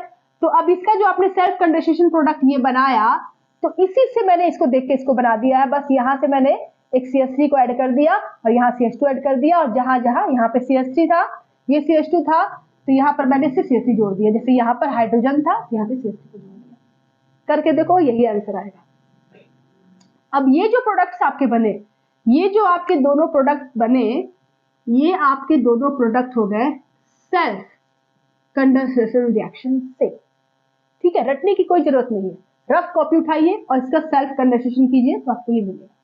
ठीक है, समझ में आ गया तो बहुत अच्छी बात है। आगे है आपका तीसरा प्रोडक्ट। अब तीसरा जो है वो क्रॉस एल्डोल है और चौथा भी जो है वो क्रॉस एल्डोल प्रोडक्ट है। कैसे देखो, अब पहले हम इसको थोड़ा सा मैं यहाँ पे बता देती हूँ, नहीं तो आप लोग कंफ्यूज हो जाएंगे। CH3 C है और यहाँ पे हाइड्रोजन है, इस पे नेगेटिव चार्ज हो जाएगा, और आपका प्लस CH, ये अल्फा हाइड्रोजन, यहाँ से हाइड्रोजन, यहाँ हाइड्रोजन, CHO, ये प्रोपेनल है। ठीक है, ये प्रोपेनल है और ये आपका इथेनॉल है, और यहाँ पर इस तरह से ये होगा डबल बॉन्ड आपका इधर जाएगा, तो इस पे नेगेटिव, इस पे पॉजिटिव होगा। ठीक है, और यहाँ से आपका अल्फा हाइड्रोजन इस ऑक्सीजन पे अटैक करेगा और ये आपका अटैक करेगा इस कार्बन पे क्योंकि इस पे नेगेटिव चार्ज आ रहा है। तो जो प्रोडक्ट बनेगा वो क्या हो जाएगा, देख लो जरा, CH3 C OH H CH3 C H CHO बन गया। ये डिफरेंट है भाई, देख लो, यहाँ पर CH3 के बाद है ये और इधर है ये। ठीक है, तो ये डिफरेंट है, ये तीसरा प्रोडक्ट है और ये आपका सॉरी ये दूसरा प्रोडक्ट है और ये आपका तीसरा प्रोडक्ट है। तो इसको आप यहाँ पे मैं नोट कर देती हूँ। समझ में आया कैसे बना, फिर से देखिए। इसके पहले भी मैंने कई बार बता दिया है, नया कुछ नहीं बता रही, ठीक है।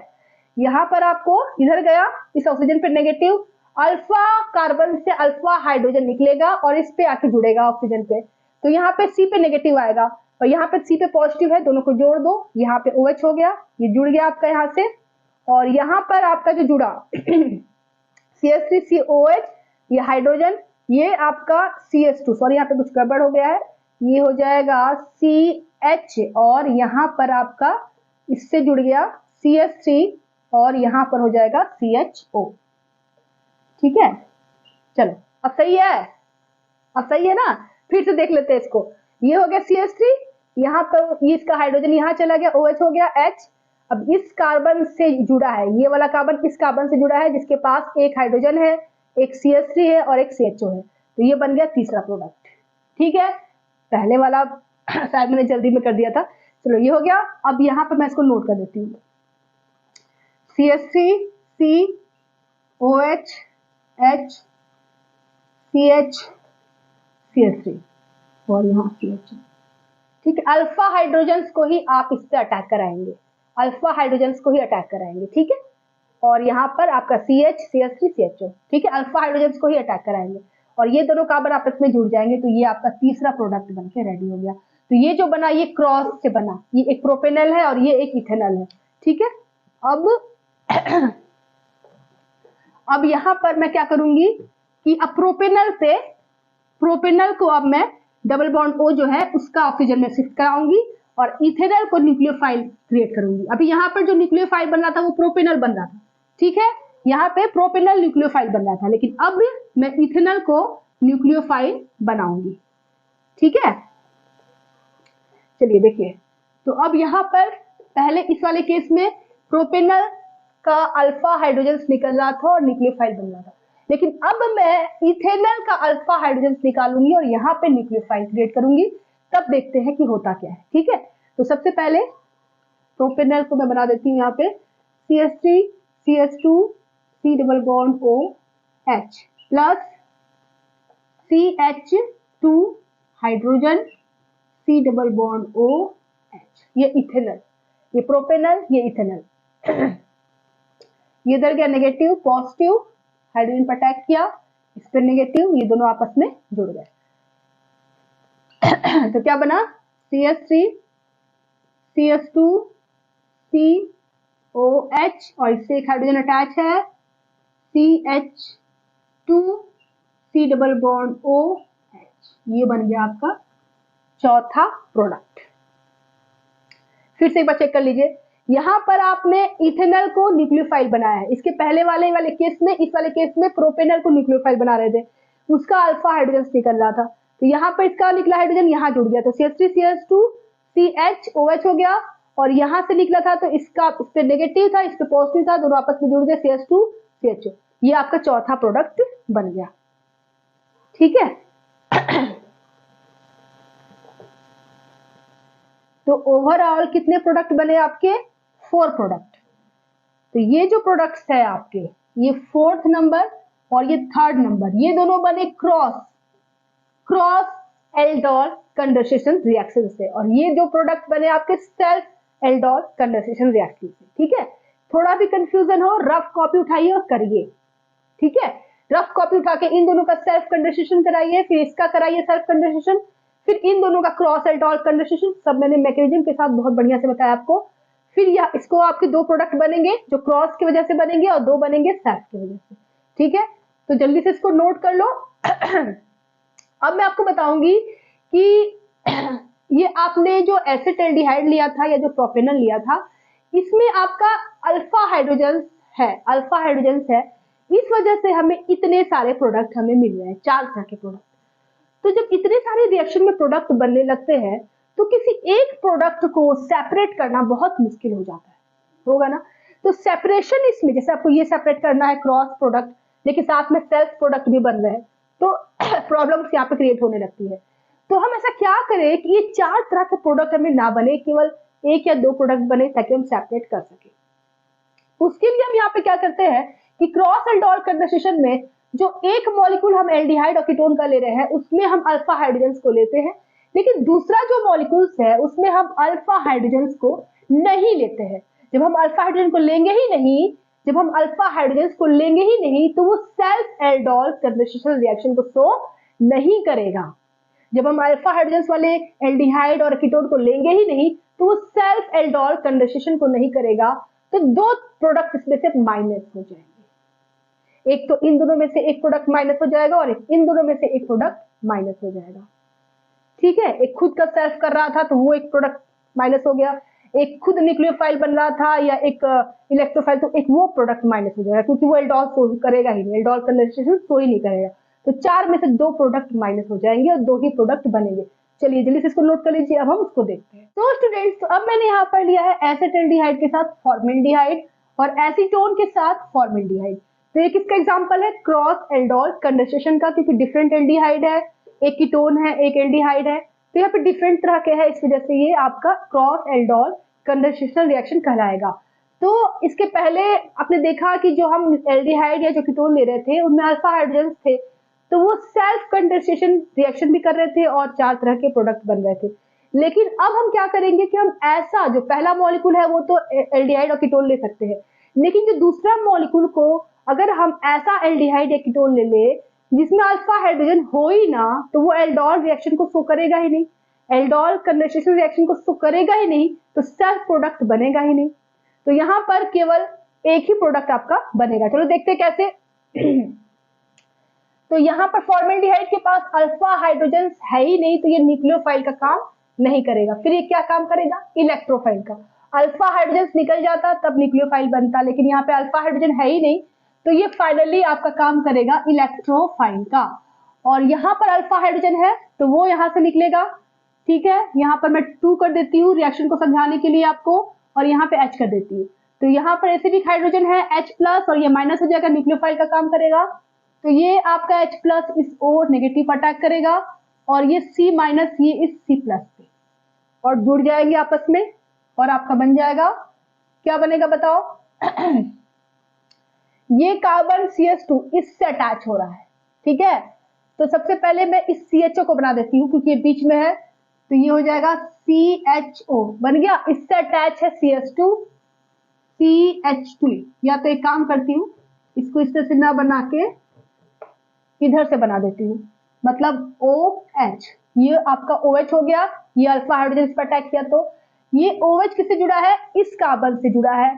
इस कार्बन के पास 2 हाइड्रोजन है कि नहीं? एक ये हाइड्रोजन एक ये हाइड्रोजन। और ये कार्बन किससे जुड़ा है? इस कार्बन से जो न्यूक्लियोफाइल का काम कर रहा है, CH2। और ये कार्बन किससे जुड़ा है? इससे जुड़ा है, CHO। ये बन गया आपका एल्डोल। ठीक है, तो यहाँ पर आपका ये प्रोडक्ट आपका बन गया। अब ये एसिटाल्डिहाइड वापस से क्या करेगा? सेल्फ कंडेंसेशन करेगा ना। तो यहाँ पे 2 तरह के प्रोडक्ट आपके बनेंगे, एक क्रॉस प्रोडक्ट और एक सेल्फ प्रोडक्ट। 2 बनेंगे, ज्यादा नहीं बनेंगे, क्योंकि एसिटाल्डिहाइड और बेस है तो सेल्फ कंडेंसेशन करेगा, तो एक प्रोडक्ट वहां से हमें मिला। ये नहीं करेगा सेल्फ एल्डोल, तो यहाँ से कुछ नहीं मिलने वाला, ना सेल्फ ना क्रॉस, कुछ नहीं करने वाला। ये क्रॉस भी नहीं करेगा, सेल्फ भी नहीं करेगा, क्रॉस भी नहीं करेगा, सेल्फ भी नहीं करेगा, क्योंकि इसके पास अल्फा हाइड्रोजन है ही नहीं। जब अल्फा हाइड्रोजन है ही नहीं तो ना सेल्फ करेगा ना क्रॉस एल्डोल करेगा। बस इसको हमने रिएक्शन करने के लिए लिया है। तो ये आपका एक करेगा सेल्फ एल्डोल से एक प्रोडक्ट बनेगा और एक करेगा क्रॉस से, इसके साथ क्रॉस और खुद के साथ सेल्फ। खुद के साथ सेल्फ करेगा तो एक प्रोडक्ट बनेगा और इसके साथ करेगा तो ये क्रॉस प्रोडक्ट बनेगा। चलो सेल्फ वाला भी कर देती हूँ मैं, नहीं तो आप लोग ये हो गया OH और यहाँ पे H और यहाँ पे CH2 और यहाँ पे CHO। ठीक है, यही प्रोडक्ट था। ये सेल्फ से जब करेगा तो एक प्रोडक्ट ये बन गया, एक प्रोडक्ट ये बन गया एसिटाल्डिहाइड से। तो 2 तरह के प्रोडक्ट बनेंगे जब आप एक बिना अल्फा हाइड्रोजन वाला, अल्फा हाइड्रोजन इसमें नहीं है और इसमें अल्फा हाइड्रोजन है, इस तरह का आप लेंगे तब जाके आपके 2 प्रोडक्ट बनेंगे, नहीं तो दोनों में अल्फा हाइड्रोजन होंगे तो 4 तरह के प्रोडक्ट बनने लगेंगे। अब यहाँ पे कीटोन लिया है, यहाँ पे फॉर्मेल्डिहाइड लिया है, तो ये आपका इलेक्ट्रोफाइल का काम करेगा, न्यूक्लियोफाइल तो बनेगा नहीं क्योंकि अल्फा हाइड्रोजन है नहीं। अब इसके पास है तो ये बनाएगा भाई। ठीक है, ये H प्लस ये माइनस, ये इस पर अटैक किया, ये इस पर अटैक किया, कर दो। अब यहाँ पे हो जाएगा OH CH2 और ये जुड़ गया CH2 से ये CH2 जुड़ा हुआ है C डबल बॉन्ड O से और ये CH3, तो ये बन गया आपका क्रॉस एल्डोल प्रोडक्ट। फिर एसीटोन वापस से सेल्फ एल्डोल करेगा तो दूसरा प्रोडक्ट बनेगा, वो यहाँ पे आप नोट कर लीजिए, ठीक है। तो यहाँ से आपका कंप्लीट हो गया क्रॉस एल्डोल कंडेंसेशन रिएक्शन। अब हम पढ़ेंगे intramolecular aldol condensation reaction. So students, cross aldol condensation के बहुत सारे एग्जांपल बुक में दिए हुए हैं, तो आपको मेन चीज याद क्या रखना है कि जो दो मॉलिक्यूल्स आप ले रहे हो क्रॉस एल्डोल कंडेंसेशन में, अगर उन दोनों में ही अल्फा हाइड्रोजन है, अल्फा एसिडिक हाइड्रोजन है, तो इसका मतलब कि 4 तरह का प्रोडक्ट बनेगा, 2 सेल्फ एल्डोल कंडेंसेशन से और 2 क्रॉस एल्डोल कंडेंसेशन से, तो 4 प्रोडक्ट आपके बनेंगे। लेकिन अगर एक ही कंपाउंड में, एक ही मॉलिक्यूल में अल्फा हाइड्रोजन है और दूसरे मॉलिक्यूल में अल्फा हाइड्रोजन है ही नहीं, तो इसका मतलब कि 2 प्रोडक्ट ही आप बनाएंगे वहां पर, ठीक है। एक आपका सेल्फ एल्डोल से बनेगा एक प्रोडक्ट और एक क्रॉस से बनेगा तो दूसरा प्रोडक्ट, 2 प्रोडक्ट ही आपके बनेंगे। तो बस आपको अल्फा हाइड्रोजन से याद रखना है, ध्यान रखना है कि किसमें अल्फा हाइड्रोजन है और किसमें नहीं है। तो क्रॉस अगर आप करा रहे हो तो वहां पर आप कीटोन को लेकर भी कर सकते हो, एल्डिहाइड को लेकर भी कर सकते हो, या एक एल्डिहाइड एक कीटोन को भी लेकर कर सकते हो। बहुत सारे एग्जांपल बुक में दिए हुए हैं, बुक खोलिए और एग्जांपल को नोट करिए और उसका मैकेनिज्म समझिए खुद से, ठीक है। रफ कॉपी उठाइए और खुद से करके देखिए कितने तरह के प्रोडक्ट बन रहे हैं। चलिए नेक्स्ट हम करते हैं intramolecular aldol condensation reaction. Intramolecular मतलब कि एक ही मॉलिक्यूल हम यहाँ लेंगे और उसमें ही एल्डोल कंडेंसेशन होगा और एल्डोल प्रोडक्ट बनेगा। चलिए देखते एग्जांपल, ये है हेक्सेन 1,6 डायल, 2 एल्डिहाइड ग्रुप है इसमें, मतलब ये एल्डिहाइड है और यहाँ से ये जुड़ा हुआ है, बेस के साथ हमने लिया है, इसमें अल्फा हाइड्रोजन है, ऑफ कोर्स है, यहाँ पर अल्फा कार्बन, यहाँ पे 2 अल्फा हाइड्रोजन, यहाँ पर अल्फा कार्बन, यहाँ पे 2 अल्फा हाइड्रोजन। तो अब ये भी न्यूक्लियोफाइल का काम कर सकता है, ये भी न्यूक्लियोफाइल का काम कर सकता है, H+ को हटाने के बाद ये भी इलेक्ट्रोफाइल का काम कर सकता है, ये भी इलेक्ट्रोफाइल का काम कर सकता है। तो होता क्या है इस वाले प्रोसेस में कि डाइल्यूट NaOH का जो OH- है वो एक बेस की तरह काम करता है, वो चाहे इस हाइड्रोजन को चाहे इस हाइड्रोजन को, किसी एक हाइड्रोजन को वो लेकर -H2O के फॉर्म में बाहर निकल जाता है।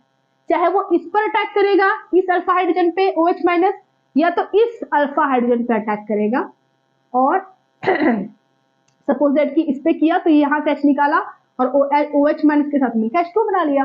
अब यहाँ पर कौन सा चार्ज डेवलप होगा? Negative charge. उसके बाद देखो क्या होता है CH2 CH2 CH2 CH पे नेगेटिव आ गया और यहाँ पर C डबल बॉन्ड OH और यहाँ पे C डबल बॉन्ड OH, ये है, यहाँ पर न्यूक्लियोफाइल क्रिएट हो गया। अब बारी आती है इलेक्ट्रोफिलिक सेंटर के डेवलप होने की, तो यहाँ पर नेगेटिव, यहाँ पे पॉजिटिव। तो क्या समझ रहे हो आप? समझ ये रहे हो आप कि ये पूरा एक मॉलिक्यूल का काम कर रहा है और ये पूरा एक मॉलिक्यूल का काम कर रहा है। बात समझ आ रहा है? तभी तो इस कार्बन पे न्यूक्लियोफाइल और इस कार्बन पे इलेक्ट्रोफाइल डेवलप हो रहा है, ठीक है। फिलहाल ये इंट्रामोलिकुलर है, इससे एक मॉलिक्यूल हमने यहाँ पे लिया है। तो अब क्या होगा कि ये इस पर अटैक करेगा, हाँ, क्योंकि ये इधर चला गया। तो अब जो प्रोडक्ट बनेगा आपका वो क्या बनेगा? ध्यान से देखिए, ये 1 बॉन्ड 2 बॉन्ड 3 बॉन्ड 4 बॉन्ड और ये कार्बन इस कार्बन से जुड़ गया तो 5 बॉन्ड, मतलब पेंटागन स्ट्रक्चर बनेगी। फिर से समझो, ये इससे जुड़ गया तो 1 बॉन्ड, ये 2 बॉन्ड, ये 3 बॉन्ड, ये 4 बॉन्ड, ये 5 बॉन्ड, ठीक है। ये तो पूरा रिंग के बाहर होगा, होगा कि नहीं? चलो मैं करके दिखाती हूँ, नहीं समझ आ रहा है तो CH2 CH2 CH2 और यहाँ पर CO पे नेगेटिव, यहाँ हाइड्रोजन है, CH है और ये कार्बन इससे जुड़ा हुआ है, ये C डबल बॉन्ड OH। अब समझ में आ रहा है कि नहीं? इसी को हम पेंटागन बोलते हैं कि नहीं, 1 2 3 4 5। तो इसको हम पेंटागन स्ट्रक्चर बनाएंगे, बाहर ये रखेंगे, बाहर ये रखेंगे, ठीक है। चलिए इसको मैं साफ करके अच्छे से पेंटागन बना देती हूँ।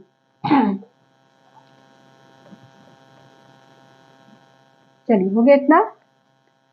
अब यहाँ पर पेंटागन बनाते हैं, CH2 CH2 CH2 CH और इस CH2 से ये जुड़ा हुआ है, ऊपर नेगेटिव और यहाँ पर हाइड्रोजन, और इस कार्बन से ये कार्बन अटैच है ऐसे, और इस कार्बन से ये CHO ग्रुप अटैच है, ऐसे भी बना सकते हैं। इसके पहले वाला को मैंने ऐसे करके बना दिया है, ठीक है, पेंटागन के फॉर्म में। तो यहाँ तक समझ में आ रहा है। अब होगा क्या, अब होता क्या है कि जो आपका H2O बना था, क्योंकि आपने बेस को यूज किया है ना, कैटलिस्ट को यूज किया है आपने रिएक्शन में, तो कैटलिस्ट बाहर भी तो जाएगा। तो जो H2O आपने यूज किया उसका OH माइनस बाहर निकल जाएगा और H प्लस इस O माइनस के साथ आके जुड़ जाएगा ठीक है। और यहाँ पे हो जाएगा आपका CH2 CH2 CH2 CH CHO और ये हो गया आपका COH हाइड्रोजन और प्लस OH माइनस, बाहर हो गया आपका, कैटलिस्ट बाहर निकल गया। तो ये आपका प्रोडक्ट बन गया। ये क्या बन गया, ये क्या है, ये है आपका एल्डोल। क्या बन गया, एल्डोल। एक ही प्रोडक्ट में एल्डिहाइड ग्रुप भी है, OH ग्रुप भी है, तो क्या बन गया, एल्डोल। अब यहाँ पर आपका डिहाइड्रेशन ऑफ एल्डोल होगा। कैसे होगा देखो जरा, इसको मैं कहाँ बनाऊं यहाँ बना देती हूँ, ठीक है, यहाँ पे थोड़ा जगह है, इसको यहाँ से मैं साफ कर देती हूँ। आपको समझ में आ ही गया है कहाँ क्या हो रहा है, ठीक है। चलिए, तो ये H प्लस इसके साथ जुड़कर यहाँ पे OH हो गया, तो एल्डोल बन गया। अब यहाँ से क्या होगा कि इसको भी मैं साफ कर देती हूँ, यहाँ पर माइनस OH लिख देती हूँ ताकि आपको कंफ्यूजन ना हो।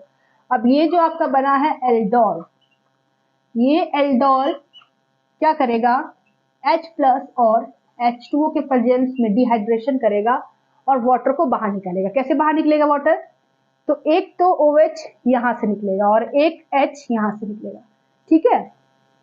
इसको मैं थोड़ा खोल के बना देती हूँ ताकि आपको समझाने में मुझे आसानी हो। यहाँ पर एक हाइड्रोजन भी है, ठीक है, इस कार्बन से अटैच है। तो ये हाइड्रोजन, ये OH मिलकर H2O के फॉर्म में बाहर निकल जाएंगे।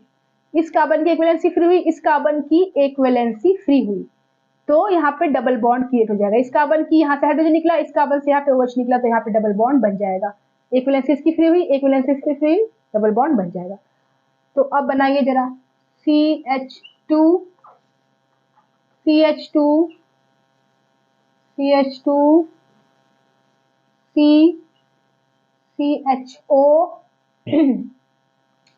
उसके बाद C है और यहाँ पर आपका डबल बॉन्ड है और यहाँ हाइड्रोजन है, ठीक है। यही तो बन गया आपका, चलो हो गया। अब यहाँ पर अनसैचुरेटेड एल्डिहाइड बना है। ये जो आपका CHO है, इसको मैं ऐसे खोल के अगर बना दूं, डबल बॉन्ड O और यहाँ पे H, इसको खोल के बना दिया, तो आप देख सकते हो कि कंजुगेशन में है। ये double bond, single bond, double bond conjugation में है, मतलब यहाँ पे डिहाइड्रेशन ऑफ एल्डोल होगा, वाटर निकलेगा और आपका अनसैचुरेटेड एल्डिहाइड बनेगा। अल्फा बीटा अनसैचुरेटेड एल्डिहाइड बनकर रेडी हो जाएगा। तो यहाँ पर एक ही मॉलिक्यूल के अंदर आपका एल्डोल कंडेंसेशन हो रहा है, इसलिए इसको बोलेंगे इंट्रामोलिकुलर एल्डोल कंडेंसेशन रिएक्शन। मैंने मैकेनिज्म के साथ आपको पूरा बता दिया। इसका नाम लिख लीजिए, अल्फा बीटा अनसैचुरेटेड एल्डिहाइड, ठीक है, जल्दी से इसको नोट कर लो। सो स्टूडेंट्स, तो ये था एल्डोल कंडेंसेशन रिएक्शन, जिसमें मैंने आपको सेल्फ एल्डोल, क्रॉस एल्डोल और इंट्रामोलिकुलर एल्डोल कंडेंसेशन पढ़ा दिया है। सो स्टूडेंट्स, अब हम पढ़ेंगे कैनिजारो रिएक्शन के बारे में। इसके पहले आपने एल्डोल कंडेंसेशन रिएक्शन को पढ़ा होगा। एल्डोल कंडेंसेशन रिएक्शन और कैनिजारो रिएक्शन एक दूसरे के ऑपोजिट होते हैं। कैसे, एल्डोल कंडेंसेशन रिएक्शन में आप जो बेस का यूज करते हैं वो डाइल्यूट फॉर्म में होता है, लेकिन कैनिजारो रिएक्शन में आप जो बेस का यूज कर रहे हैं वो कंसंट्रेट फॉर्म में होगा, ठीक है। एल्डोल कंडेंसेशन रिएक्शन में जो एल्डिहाइड आप यूज करते हो उनमें एसिडिक अल्फा हाइड्रोजन होना नेसेसरी है, जरूरी है, लेकिन कैनिजारो रिएक्शन में आप ऐसे एल्डिहाइड्स का यूज करेंगे जिनमें अल्फा हाइड्रोजन प्रेजेंट ही ना हो, उपस्थित ही ना हो। तो इस तरह के एल्डिहाइड आपके कैनिजारो रिएक्शन को शो करेंगे। बात समझ में आ रही है आपको कि एल्डोल और कैनिजारो रिएक्शन में मेन डिफरेंस क्या है? डिफरेंस तो बहुत है, लेकिन जो मेन डिफरेंस है वो यही है कि आपके ऐसे एल्डिहाइड्स, जैसे कि एग्जांपल ले लेते हैं, जैसे एसिटाल्डिहाइड CH3CHO, एसिटाल्डिहाइड में ये क्या है, ये वाला कार्बन अल्फा कार्बन, क्योंकि ये फंक्शनल ग्रुप से डायरेक्ट अटैच है, तो ये वाला कार्बन हो जाएगा अल्फा कार्बन और ये वाला हाइड्रोजन हो जाएगा अल्फा हाइड्रोजन, ठीक है, एसिडिक अल्फा हाइड्रोजन। तो एसिड एल्डिहाइड जो है वो आपका एल्डोल कंडेंसेशन रिएक्शन को शो करेगा, क्योंकि इनमें अल्फा हाइड्रोजन प्रेजेंट है। ये कैनिजारो रिएक्शन को शो नहीं करेगा। लेकिन अगर हम फॉर्मल्डिहाइड की बात करें, HCHO, इनमें ना अल्फा कार्बन है ना अल्फा हाइड्रोजन है, क्योंकि एक ही कार्बन है जो फंक्शनल ग्रुप का है। तो इसमें अल्फा कार्बन भी नहीं, अल्फा हाइड्रोजन भी नहीं है। तो इस तरह के जो फॉर्मेल्डिहाइड, इस तरह के जो एल्डिहाइड होते हैं जिनमें अल्फा हाइड्रोजन नहीं होते हैं, वो कैनिजारो रिएक्शन को शो करते हैं, कैनिजारो रिएक्शन को। समझ में आ रहा दोनों में डिफरेंस, कि आपका ऐसे एल्डिहाइड जिनमें अल्फा हाइड्रोजन होंगे वो एल्डोल कंडेंसेशन रिएक्शन को शो करेगा, ऐसे एल्डिहाइड जिनमें अल्फा हाइड्रोजन नहीं होंगे वो कैनिजारो रिएक्शन को शो करेगा। बस यही दोनों में डिफरेंस है, ठीक है। और एल्डोल कंडेंसेशन में जो हम बेस यूज करते हैं, जो एल्कली यूज करते हैं, वो डाइल्यूट NaOH होता है, डाइल्यूट बेस होता है। NaOH लो चाहे KOH लो, तो यहाँ पे डाइल्यूट हम यूज करते हैं एल्डोल कंडेंसेशन में। लेकिन कैनिजारो में हम कंसंट्रेट NaOH को यूज करते हैं, NaOH या KOH कोई भी बेस ले सकते हो। तो यहाँ पर कैनिजारो रिएक्शन में हम कंसंट्रेट बेस को लेते हैं और एल्डोल कंडेंसेशन में हम डाइल्यूट बेस को लेते हैं। ये जो दो इंपॉर्टेंट मेन डिफरेंस यही है, बाकी बहुत सारे डिफरेंस है लेकिन यही आपके मेन डिफरेंस है। समझ में आ रहा बात? अगर कंफ्यूजन हो रहा है तो बिल्कुल टेंशन मत लो, पूरा ये खत्म हो जाएगा ये कैनिजारो रिएक्शन, तो मैं इन दोनों का डिफरेंस भी लिखवा कर समझा दूंगी आपको, ठीक है। फिलहाल आपको ये दो चीज इंपॉर्टेंट याद रखना है कि एल्डोल में आपका ऐसे एल्डिहाइड लेंगे जिनमें अल्फा हाइड्रोजन प्रेजेंट हो, कैनिजारो में ऐसे एल्डिहाइड लेंगे जिनमें अल्फा हाइड्रोजन प्रेजेंट नहीं हो। एल्डोल में डाइल्यूट बेस लेंगे और कैनिजारो में कंसंट्रेट बेस लेंगे, ये मेन दो डिफरेंस, ठीक है। तो आपको ये समझ में आ गया। आगे यहाँ पर कैनिजारो रिएक्शन एल्डोल कंडेंसेशन का क्या होता है, अपोजिट होता है, सब कुछ डिफरेंस है, ठीक है। चलिए देखते हैं आगे। तो एसिटाल्डिहाइड एल्डोल कंडेंसेशन देगा, तो फॉर्मेल्डिहाइड बेंजल्डिहाइड कैनिजारो रिएक्शन को देगा। बेंजल्डिहाइड में भी आपका एसिडिक अल्फा हाइड्रोजन नहीं होते हैं। तो यहाँ पे देखो डिफिनेशन क्या दिया हुआ है, aldehyde which do not contain an alpha hydrogen atom, ऐसे एल्डिहाइड जो अल्फा हाइड्रोजन एटम को कंटेन नहीं करते हैं, उनका रिएक्शन जब हम करवाते हैं when treated with concentrate alkali solution, जब हम ऐसे एल्डिहाइड्स का जिनमें अल्फा हाइड्रोजन ना हो उनका रिएक्शन जब हम किसी कंसंट्रेट एल्कली सॉल्यूशन के साथ कराते हैं तो वहां पर एक रिडॉक्स रिएक्शन पाया जाता है, देखा जाता है। डिस्प्रोपोर्शनेशन रिएक्शन को हम दूसरे वर्ड में क्या बोलते हैं, रिडॉक्स रिएक्शन। रिडॉक्स रिएक्शन का मतलब कि उसमें रिडक्शन भी हो रहा है, उसमें ऑक्सीडेशन भी हो रहा है, ठीक है। डिस्प्रोपोर्शनेशन रिएक्शन को ही हम रिडॉक्स रिएक्शन कहते हैं। इसका मतलब 11th में आपने पढ़ा होगा, इसका मतलब क्या होता है कि ऐसा रिएक्शन जिसमें ऑक्सीडेशन भी हो रहा है, जिसमें रिडक्शन भी हो रहा है, उसको डिस्प्रोपोर्शनेशन या रिडॉक्स रिएक्शन कहते हैं। याद आ रहा है आपको? तो आपका कैनिजारो रिएक्शन क्या है, एक रिडॉक्स रिएक्शन है। ये वाइवा में भी पूछ सकता है, एग्जाम में भी पूछ सकता है कि कैनिजारो रिएक्शन जो होता है वो एक रिडॉक्स रिएक्शन होता है, डिस्प्रोपोर्शनेशन रिएक्शन होता है। तो होता क्या है कि हम ऐसे एल्डिहाइड्स को जिनमें अल्फा हाइड्रोजन ना हो उसको जब हम किसी कंसंट्रेट बेस के साथ रिएक्शन करवाते हैं तो वहां पर डिस्प्रोपोर्शनेशन रिएक्शन होता है, ठीक है। और प्रोडक्ट क्या बनता है, प्रोडक्ट बनता है अल्कोहल के साथ कार्बोक्सिलिक एसिड। इसी रिएक्शन को हम कैनिजारो रिएक्शन कहते हैं। दैट्स ऑल, बस हो गया। बात समझ में आ रही है आपको? ऐसे एल्डिहाइड जिनमें अल्फा हाइड्रोजन ना हो, जब उसका रिएक्शन हम कंसंट्रेट बेस के साथ कराते हैं तो वहां पर एक रिडॉक्स रिएक्शन पाया जाता है, डिस्प्रोपोर्शनेशन रिएक्शन देखा जाता है, जिसमें आपका प्रोडक्ट, दो प्रोडक्ट बनते हैं, एक अल्कोहल और एक कार्बोक्सिलिक एसिड का साल्ट। इसी रिएक्शन को कैनिजारो रिएक्शन कहते हैं। लेकिन आपका एल्डोल पे क्या बन रहा था, एल्डोल कंडेंसेशन में एल्डोल प्रोडक्ट बन रहा था। एल्डोल का मतलब कि उस ऐसा प्रोडक्ट जिसमें अल्कोहल के साथ एल्डिहाइड ग्रुप भी हो तो उसको एल्डोल बोलते हैं, ठीक है। एल्डिहाइड ग्रुप भी हो, अल्कोहल भी हो, अल्कोहल का भी फंक्शनल ग्रुप हो तो उसको बोलेंगे कि वो एल्डोल है, वो प्रोडक्ट क्या है, एल्डोल है। तो एल्डोल कंडेंसेशन में आपका एल्डोल प्रोडक्ट बन रहा था, लेकिन कैनिजारो रिएक्शन में आपका अल्कोहल और कार्बोक्सिलिक एसिड का साल्ट बन रहा है। ये तीसरा डिफरेंस हो गया, ठीक है। तो यहां तक समझ आ गया आपको बात? आगे देखिए, तो इस रिएक्शन में भी हम दो मॉलिक्यूल्स ही लेते हैं एल्डिहाइड का। अब यहाँ पर आप अगर सेम मॉलिक्यूल लेते हैं एल्डिहाइड का, जैसे फॉर्मेल्डिहाइड या बेंजल्डिहाइड का सेम मॉलिक्यूल आपने ले लिया दो, तो वहां पर सेल्फ कैनिजारो रिएक्शन कहलाएगा। सब पढ़ाया मैंने, एल्डोल में पढ़ाया आपको सेल्फ, क्रॉस और इंट्रामॉलिक्यूलर। सेम चीज यहाँ पर भी अप्लाई होने वाला है, क्रॉस, सेल्फ और इंट्रामॉलिक्यूलर कैनिजारो रिएक्शन में। तो यहाँ पर अगर सेम एल्डिहाइड के मॉलिक्यूल्स लेंगे तो आपका सेल्फ कैनिजारो रिएक्शन होगा और अल्कोहल और कार्बोक्सिलिक एसिड का साल्ट बनेगा, ठीक है। अगर आप डिफरेंट एल्डिहाइड के मॉलिक्यूल्स लेंगे, मतलब एक बेंजल्डिहाइड ले लिया और एक फॉर्मेल्डिहाइड ले लिया, तो यहाँ पर डिफरेंट एल्डिहाइड हो गए, तो यहाँ पर आपका हो जाएगा क्रॉस कैनिजारो रिएक्शन।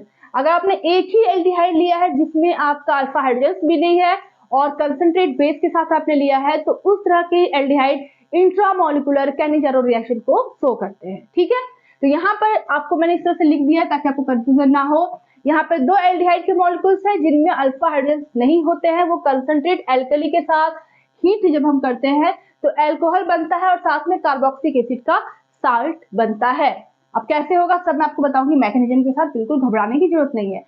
यहाँ पर एल्डिहाइड का एक मॉलिक्यूल, दो मॉलिक्यूल आप देख रहे हो, यहाँ पर एल्डिहाइड का एक मॉलिक्यूल क्या होगा, रिड्यूस्ड होकर अल्कोहल में कन्वर्ट करेगा।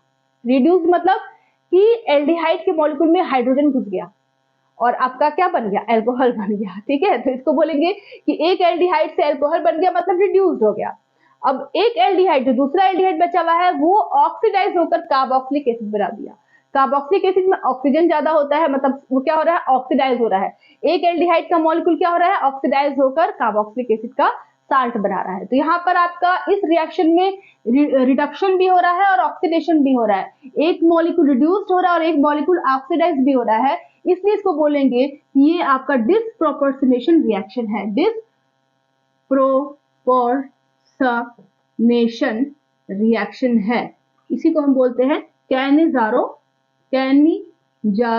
रिएक्शन। आई बात समझ में? तो कैनिजारो रिएक्शन एक डिसप्रोपोर्शनेशन रिएक्शन जिसमें रिडक्शन और ऑक्सीडेशन दोनों होता है। एल्डिहाइड का एक मॉलिक्यूल अल्कोहल में कन्वर्ट होता है और एल्डिहाइड का दूसरा मॉलिक्यूल कार्बोक्सिलिक एसिड के साल्ट में कन्वर्ट होता है। इसी रिएक्शन को हम बोलते हैं कैनिजारो रिएक्शन। ठीक है, जल्दी से इसको नोट कर लो, अब हम रिएक्शन को पढ़ेंगे। सो स्टूडेंट्स, तो यहाँ पे एग्जांपल लिया है मैंने बेंजील्डिहाइड के 2 मॉलिक्यूल्स का विद कंसंट्रेट NaOH और हीट। ठीक है, तो यहाँ पर आपका देख सकते हो आपकी यहाँ पे कोई भी अल्फा हाइड्रोजन नहीं है। ये आपका मेन फंक्शनल ग्रुप का कार्बन है, इसके एडजेसेंट वाला कार्बन अल्फा कार्बन कहलाएगा, लेकिन उससे अटैच हाइड्रोजन को हम अल्फा हाइड्रोजन कहते हैं।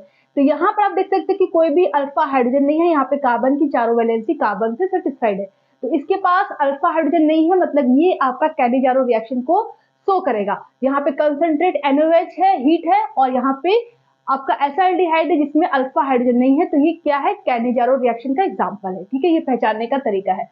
अगर यहाँ पर मैं एसिटाल्डिहाइड ले लेती CH3CHO, तो उसमें अल्फा हाइड्रोजन होता और यहाँ पर कंसंट्रेट NaOH की जगह पर डाइल्यूट NaOH हो जाता, तो कौन सा रिएक्शन देता, वो एल्डोल कंडेंसेशन रिएक्शन को देता। ठीक है, तो सबसे पहले आप पहचानेंगे कि वो एल्डोल कंडेंसेशन रिएक्शन है कि कैनिजारो रिएक्शन है, सबसे पहले आप यही पहचानेंगे। ठीक है, तो यहाँ पे कंसंट्रेट NaOH है, यहाँ पे ऐसा एल्डिहाइड जिसमें अल्फा हाइड्रोजन नहीं है, इसका मतलब कि ये कैनिजारो रिएक्शन। तो सबसे पहले आप रिएक्शन को पहचानिए, उसके बाद फिर आप रिएक्शन को कीजिए। तो यहाँ पर बेंजील्डिहाइड के 2 मॉलिक्यूल्स हैं, तो एक मॉलिक्यूल कन्वर्ट होगा अल्कोहल में और दूसरा मॉलिक्यूल कन्वर्ट होगा कार्बोक्सिलिक एसिड के साल्ट में। ठीक है, तो सबसे पहले यहाँ पे मैं बना देती हूँ आपको, उसके बाद इसका मैकेनिज्म हम करेंगे। तो एक मॉलिक्यूल जो है वो रिड्यूस हो जाएगा, यहाँ पर C कर दो, यहाँ पर OH कर दो और यहाँ पर H2 कर दो। इस कार्बन पर 2 हाइड्रोजन को जोड़ दो और यहाँ पर OH कर दो, तो क्या बच जाएगा, बेंजाइल अल्कोहल। Benzyl alcohol. ठीक है, तो ये आपका एक बेंजील्डिहाइड बेंजाइल अल्कोहल में रिड्यूस हो गया। दूसरा जो बनेगा वो क्या होगा, साल्ट ऑफ कार्बोक्सिलिक एसिड। यहाँ पर C कर दो, यहाँ OH कर दो, यहाँ पे O Na+-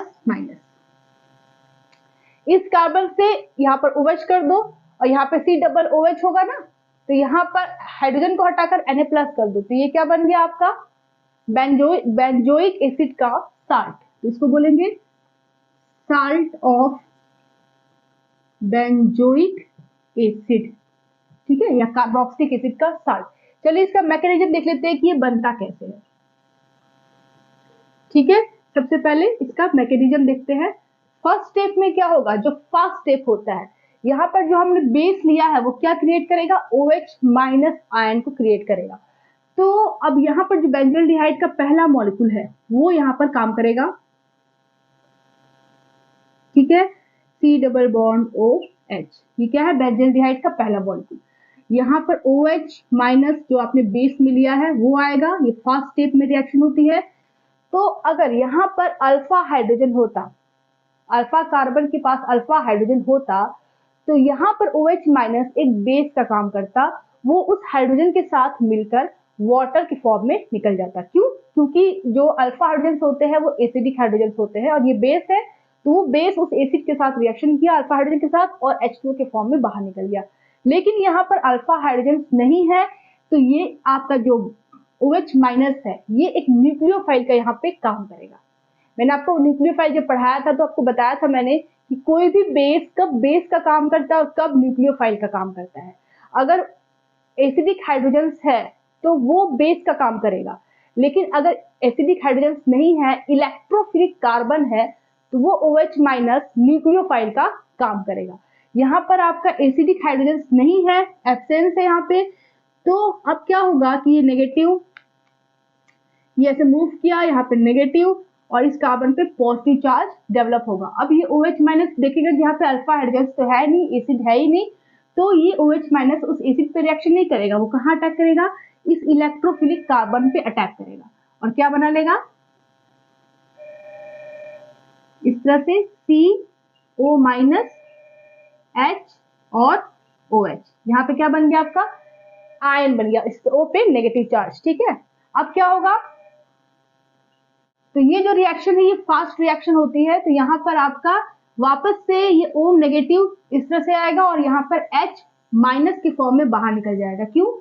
क्योंकि यहाँ पर जब ये O नेगेटिव यहाँ पर आएगा तो इस कार्बन की 5 वैलेंसी हो जाएगी, जो पॉसिबल नहीं है, जिसकी वजह से जो हाइड्रोजन है वो एज ए हाइड्राइड आयन के फॉर्म में, H माइनस के फॉर्म में वो बाहर निकल जाएगा। ठीक है, तो यहाँ पर माइनस H माइनस हो जाएगा और C double bond O OH मतलब बेंजोइक एसिड, बेंजोइक एसिड आपका बन जाएगा। ठीक है, तो H माइनस हाइड्राइड आयन को निकालने के बाद आपका बेंजोइक एसिड बन गया। सेकंड स्टेप में क्या होगा कि ये आपका जो H माइनस है वो अटैक करेगा दूसरे बेंजील्डिहाइड के मॉलिक्यूल में।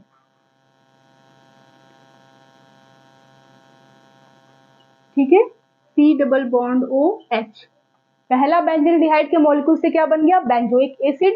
अब दूसरा जो बेंजील्डिहाइड है, और यहाँ पर आपका ये स्लो स्टेप में ये रिएक्शन होती है। स्लो स्टेप में आपका बेंजोइक एसिड बनता है, फर्स्ट स्टेप में OH माइनस का अटैक होगा, स्लो स्टेप में बेंजोइक एसिड बनेगा और H माइनस का अब अटैक होगा यहाँ पर इलेक्ट्रोफिलिक कार्बन, नेगेटिव यहाँ पॉजिटिव, और ये H minus as a nucleophile काम करेगा और इस इलेक्ट्रोफिलिक सेंटर पर अटैक करेगा और CO पर नेगेटिव, यहाँ पर हाइड्रोजन है और एक और हाइड्रोजन आकर यहाँ पे जुड़ गया। ठीक है, अब तीसरे स्टेप में क्या होगा? तीसरे स्टेप में बेंजोइक एसिड है और एसिड का काम होता है H प्लस को सॉल्यूशन में रिमूव करना, तो यहाँ से बेंजोइक एसिड का H प्लस रिलीज होगा, C double bond O OH plus, और ये वाला जो आयन है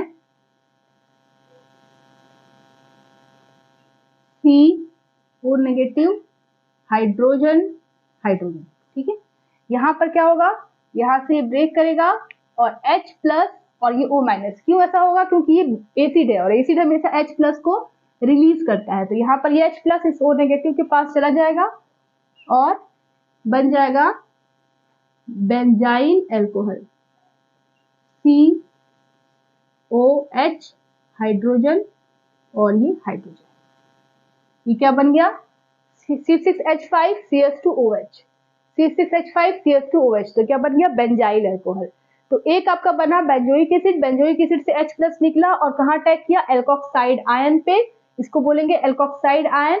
अब यहाँ पर ये H इसको ले लिया और बन गया बेंजाइल अल्कोहल। अब फर्दर क्या होगा?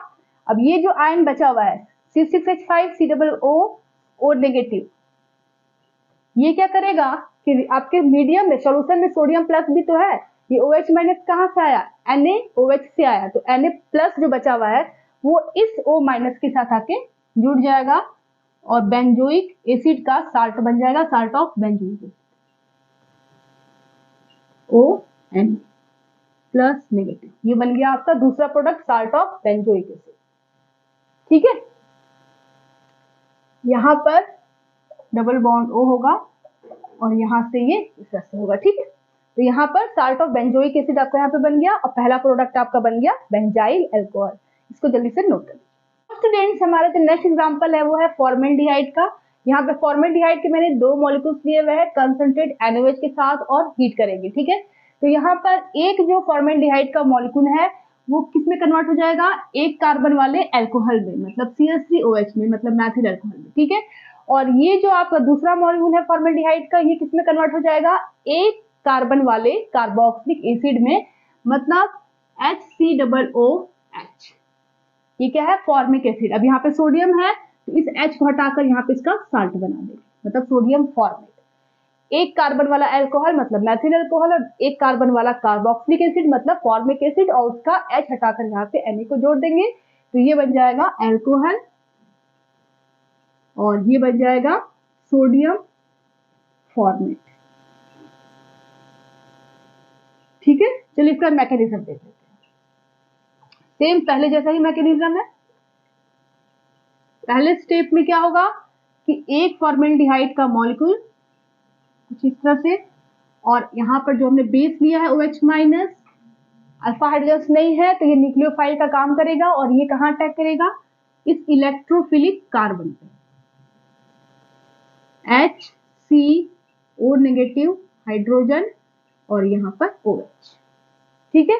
अब क्या होगा, अब ये जो है नेगेटिव चार्ज, ये चूंकि फर्स्ट स्टेप में रिएक्शन हो रही है तो ये इधर आएगी और ये H- बाहर निकलेगा, क्योंकि इस कार्बन की 5 वैलेंसी हो जाएगी ना, ये इधर आएगा तो कार्बन अपने आप को स्टेबलाइज करने के लिए H को एज ए H- के फॉर्म में बाहर निकाल देगा। तो यहाँ पर आपका बनेगा -H-, हाइड्राइड आयन यहाँ पर निकल जाएगा, और डबल बॉन्ड OH, ये बन गया आपका फॉर्मिक एसिड, HCOOH। अब यहाँ पर ये जो रिएक्शन है ये आपकी स्लो स्टेप होगी, ठीक है। पहला स्टेप फास्ट था, दूसरा स्टेप जो है वो स्लो होगा। स्लो स्टेप में फॉर्मिक एसिड बनेगा। सेकेंड स्टेप में क्या होगा कि ये H- जो निकला है यहाँ से, ठीक है, वो H- दूसरे फॉर्मेल्डिहाइड के मॉलिक्यूल के पास आया और उसके इलेक्ट्रोफिलिक कार्बन पे अटैक किया, ठीक है। अब क्या होगा, सेम वही O-, H, यहाँ पे क्या बन गया, एल्कोक्साइड आयन, मतलब मेथॉक्साइड आयन। CH3O- क्या है, मेथॉक्साइड आयन। अब यहाँ पर तीसरे स्टेप में ये जो मेथॉक्साइड आयन है ये रिएक्शन करेगा इस फॉर्मिक एसिड के साथ।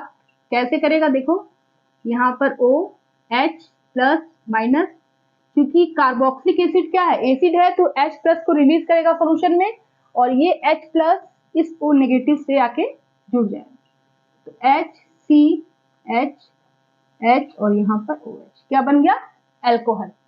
पहला जो मेन प्रोडक्ट है मेथिल अल्कोहल बन गया। प्लस दूसरा स्टेप में क्या होगा, आपका दूसरा जो आपका प्रोडक्ट बनेगा वो होगा double bond O- format ion.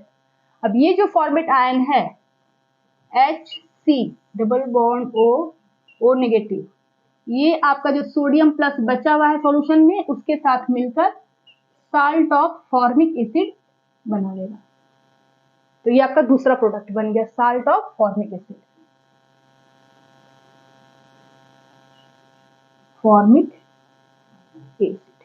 तो पहला प्रोडक्ट अल्कोहल, दूसरा product salt of formic acid, ठीक है। जल्दी से इसको नोट। तो स्टूडेंट्स अब हम पढ़ेंगे क्रॉस कैनिजारो रिएक्शन के बारे में। तो इसमें हम डिफरेंट एल्डिहाइड्स को लेंगे। इसके पहले वाले में हम सेम तरह के एल्डिहाइड ले रहे थे, तो वहां पर क्या हो रहा था, सेल्फ कैनिजारो रिएक्शन। लेकिन अब हमने डिफरेंट एल्डिहाइड ले लिया है तो क्या हो गया, क्रॉस कैनिजारो रिएक्शन। अब यहाँ पर बेंजील्डिहाइड के साथ फॉर्मेल्डिहाइड लेंगे और कंसंट्रेट NaOH के साथ हम हीट करेंगे। तो यहाँ पर बहुत सारे प्रोडक्ट बनने की पॉसिबिलिटी होती है, जैसे आपने क्रॉस एल्डोल कंडेंसेशन में पढ़ा था, ठीक है। वैसे ही यहाँ पर भी बहुत सारे प्रोडक्ट बनने की पॉसिबिलिटी होती है। क्यों, क्योंकि आपका फॉर्मेल्डिहाइड के और भी तो दूसरे मॉलिक्यूल होंगे, बेंजील्डिहाइड के दूसरे और भी मॉलिक्यूल्स होंगे। तो कंसंट्रेट NaOH के साथ फॉर्मेल्डिहाइड के दो मॉलिक्यूल्स मिलकर सेल्फ कैनिजारो रिएक्शन के प्रोडक्ट बनाएंगे। मतलब एक तो मैथिल अल्कोहल बनेगा और दूसरा आपका क्या बनेगा, साल्ट ऑफ मैथिल अल्कोहल। तो दो प्रोडक्ट तो आपका सेल्फ कैनिजारो रिएक्शन से होगा। फिर यहाँ पर बेंजील्डिहाइड के भी दूसरे और मॉलिक्यूल्स होंगे, उसके साथ वो सेल्फ कैनिजारो रिएक्शन देगा कंसंट्रेट NaOH के साथ। तो यहाँ पर आपका एक तो बेंजाइल अल्कोहल बनेगा और दूसरा बेंजोइक एसिड का साल्ट बनेगा। तो 4 प्रोडक्ट तो आपके ऐसे ही बन गए, ठीक है। सेल्फ कैरिजारो रिएक्शन से 4 प्रोडक्ट आपके बन गए। अब क्रॉस कैरिजारो में क्या होगा कि बेंजल्डिहाइड से आपका बन जाएगा बेंजाइल अल्कोहल, ठीक है, CH2OH। बेंजल्डिहाइड से बेंजाइल अल्कोहल और फॉर्मल्डिहाइड से आपका बन जाएगा साल्ट ऑफ फॉर्मिक एसिड, ठीक है। यहाँ पर आपका क्रॉस कैरिजारो का ये 2 मेन प्रोडक्ट है। बाकी इसके अलावा जो 4 प्रोडक्ट बन रहे हैं वो भी आपके सॉल्यूशन में बनते हैं, ठीक है। तो यहाँ पर आपका बेंजल्डिहाइड से बेंजाइल अल्कोहल, फॉर्मल्डिहाइड से साल्ट ऑफ फॉर्मिक एसिड, ये 2 आपके बनेंगे क्रॉस कैरिजारो प्रोडक्ट। ये क्या हो जाएंगे? Cross Cannizzaro product. ये दोनों प्रोडक्ट जो होगी क्रॉस कैरिजारो कहलाएंगे और बाकी के जो 4 बन रहे हैं वो सेल्फ कैरिजारो प्रोडक्ट कहलाएंगे, ठीक है।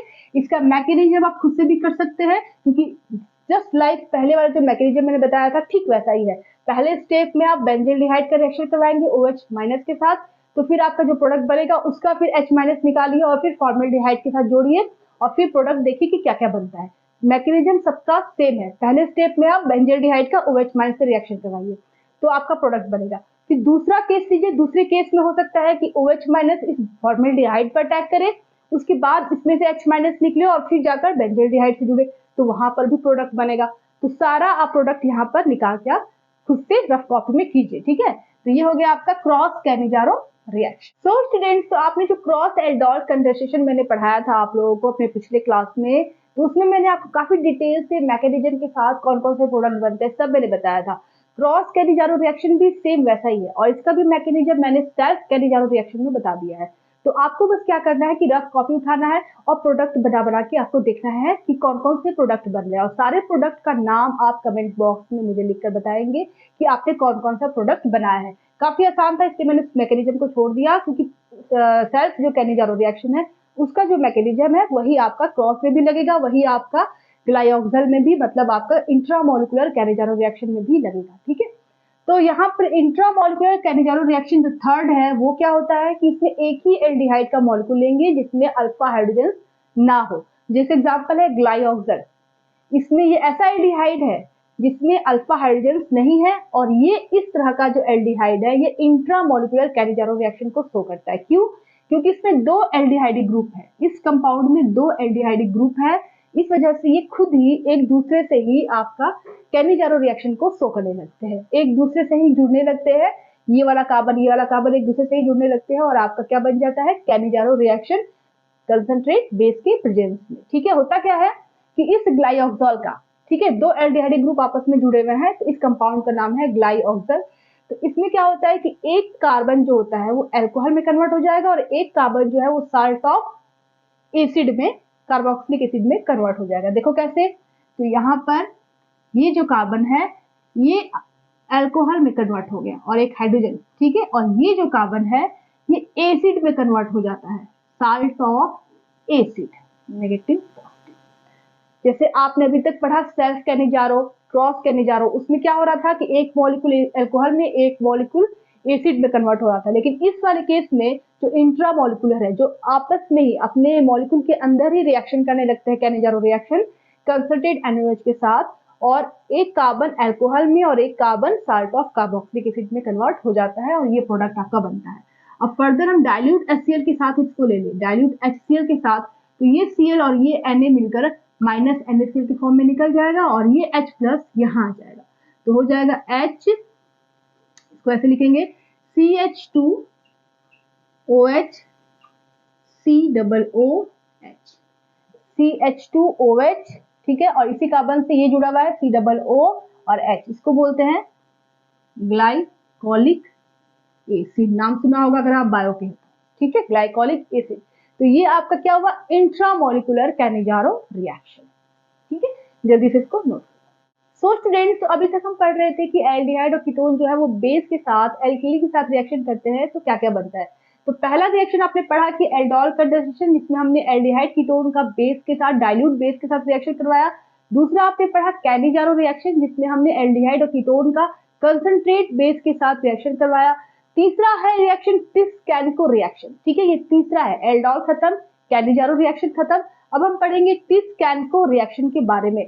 ये टिस्कैनको रिएक्शन साइंटिस्ट के नाम पे पड़ा हुआ है और इस रिएक्शन में क्या होता है, रिएक्शन विद एल्युमिनियम इथॉक्साइड। अब इसमें हम एल्डिहाइड का यूज करेंगे और यहाँ पर हम जो बेस ले रहे हैं वो है एल्युमिनियम एथॉक्साइड। तो कैनिजारो रिएक्शन एल्डोल रिएक्शन का ये मिक्सअप रिएक्शन है। ये जो टिस्कैनको रिएक्शन है ये एल्डोल कंडेंसेशन रिएक्शन और कैनिजारो रिएक्शन दोनों का ही ये मिक्स है।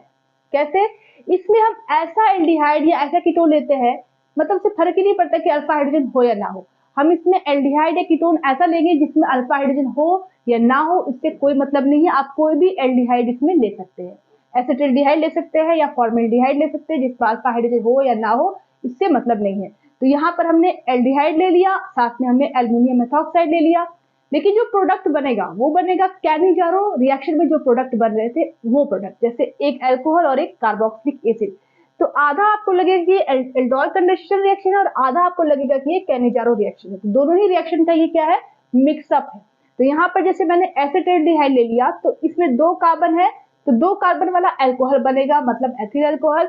और साथ में कैनिजारो रिएक्शन में जो दूसरा प्रोडक्ट बनता है कार्बोक्सिलिक एसिड, तो यहाँ पे 2 कार्बन है तो 2 कार्बन वाला कार्बोक्सिलिक एसिड बनेगा, मतलब एसिटिक एसिड। ठीक है, चलिए देखते हैं टिस्कैनको रिएक्शन होता क्या है। तो ऑल एल्डिहाइड्स विद और without alpha hydrogen, alpha hydrogen हो या ना हो उससे मतलब नहीं है। ठीक है, आपका बस एल्डिहाइड होना चाहिए। Can be made to undergo Cannizzaro reaction on treatment with aluminium ethoxide. अब यहाँ पे कैनिजारो रिएक्शन का नाम क्यों आया, क्योंकि जो प्रोडक्ट हमारा बन रहा है अल्कोहल और कार्बोक्सिलिक एसिड, ये कैनिजारो रिएक्शन में भी बन रहा था। इस वजह से कैनिजारो रिएक्शन की तरह ही एल्युमिनियम एथॉक्साइड से रिएक्शन होगा तो आपका अल्कोहल और कार्बोक्सिलिक एसिड बनेगा। ठीक है, तो कैनिजारो प्रोडक्ट यहाँ पे बन रहा है। अब यहाँ पे हमने जो एल्डिहाइड लिया है उसमें अल्फा हाइड्रोजन है या नहीं इससे हमें मतलब नहीं है। एल्युमिनियम एथॉक्साइड होना चाहिए, एल्डिहाइड होना चाहिए और यहाँ पे कैनिजारो प्रोडक्ट बनेगा, मतलब अल्कोहल और कार्बोक्सिलिक एसिड बनेगा। तो इस तरह के रिएक्शन को हम बोलते हैं टिस्कैनको रिएक्शन। ठीक है, ये थर्ड टाइप का रिएक्शन है। तो यहाँ पर 2 कार्बन वाला आपने एल्डिहाइड लिया है तो 2 कार्बन वाला अल्कोहल बनेगा, मतलब CH3 CH2OH, ये बन गया एथिल अल्कोहल। ठीक है, प्लस 2 का अब दूसरा जो मॉलिक्यूल है, एक मॉलिक्यूल से अल्कोहल बन गया, दूसरा जो एसिटिल्डिहाइड का मॉलिक्यूल है उससे क्या बनेगा, कार्बोक्सिलिक एसिड। इस पे 2 कार्बन है तो 2 कार्बन वाला कार्बोक्सिलिक एसिड बनेगा, मतलब एसिटिक एसिड, एसिटिक एसिड। ठीक है, एक मॉलिक्यूल एसिटिल्डिहाइड से एथिल अल्कोहल, दूसरे मॉलिक्यूल एसिटिल्डिहाइड से एसिटिक एसिड बन गया। तो ये आपका जो बन रहा है ये बन रहा था कैनिजारो रिएक्शन में। ठीक है, ये जो आपके बन रहे हैं ये कैनिजारो रिएक्शन में भी बन रहा था, इसलिए यहाँ पर लिखा हुआ है कि जस्ट लाइक कैनिजारो रिएक्शन। ठीक है, और यहाँ पर आपका ऐसा एल्डिहाइड जिसमें अल्फा हाइड्रोजन हो या ना हो उससे मतलब नहीं है, एल्डिहाइड होना चाहिए, साथ में एल्युमिनियम एथॉक्साइड होना चाहिए। तो इस रिएक्शन को बोलते हैं टिस्कैनको रिएक्शन। ठीक है, ये भी थोड़ा फेमस है, आपके रेगुलर के एग्जाम में ये आ सकता है। तो चलिए यहाँ तक कंप्लीट हो गया आपका। अब इसमें नेक्स्ट है आपका एल्डोल कंडेंसेशन और कैनिजारो रिएक्शन में डिफरेंस क्या होता है। तो वैसे भी मैंने कई बार बता दिया आपको, एल्डोल कंडेंसेशन में हम डाइल्यूट बेस लेते हैं और कैनिजारो रिएक्शन में हम कंसंट्रेट बेस को लेते हैं। एल्डोल कंडेंसेशन में हम ऐसा एल्डिहाइड लेते हैं जिसमें अल्फा हाइड्रोजन हो, लेकिन कैनिजारो रिएक्शन में हम ऐसा एल्डिहाइड लेते हैं जिसमें अल्फा हाइड्रोजन ना हो। एल्डोल कंडेंसेशन में एल्डोल प्रोडक्ट बनता है जिसमें एल्डिहाइडिक ग्रुप और अल्कोहलिक ग्रुप दोनों होता है, और कैनिजारो रिएक्शन में अल्कोहल और कार्बोक्सिलिक एसिड बनता है। 3 डिफरेंस तो ऐसे ही मैंने आपको बता दिया, और बाकी के भी बहुत सारे डिफरेंस होते हैं, वो आप कमेंट बॉक्स में मुझे लिख के दीजिए। आज की क्लास यहीं तक रहने देते हैं।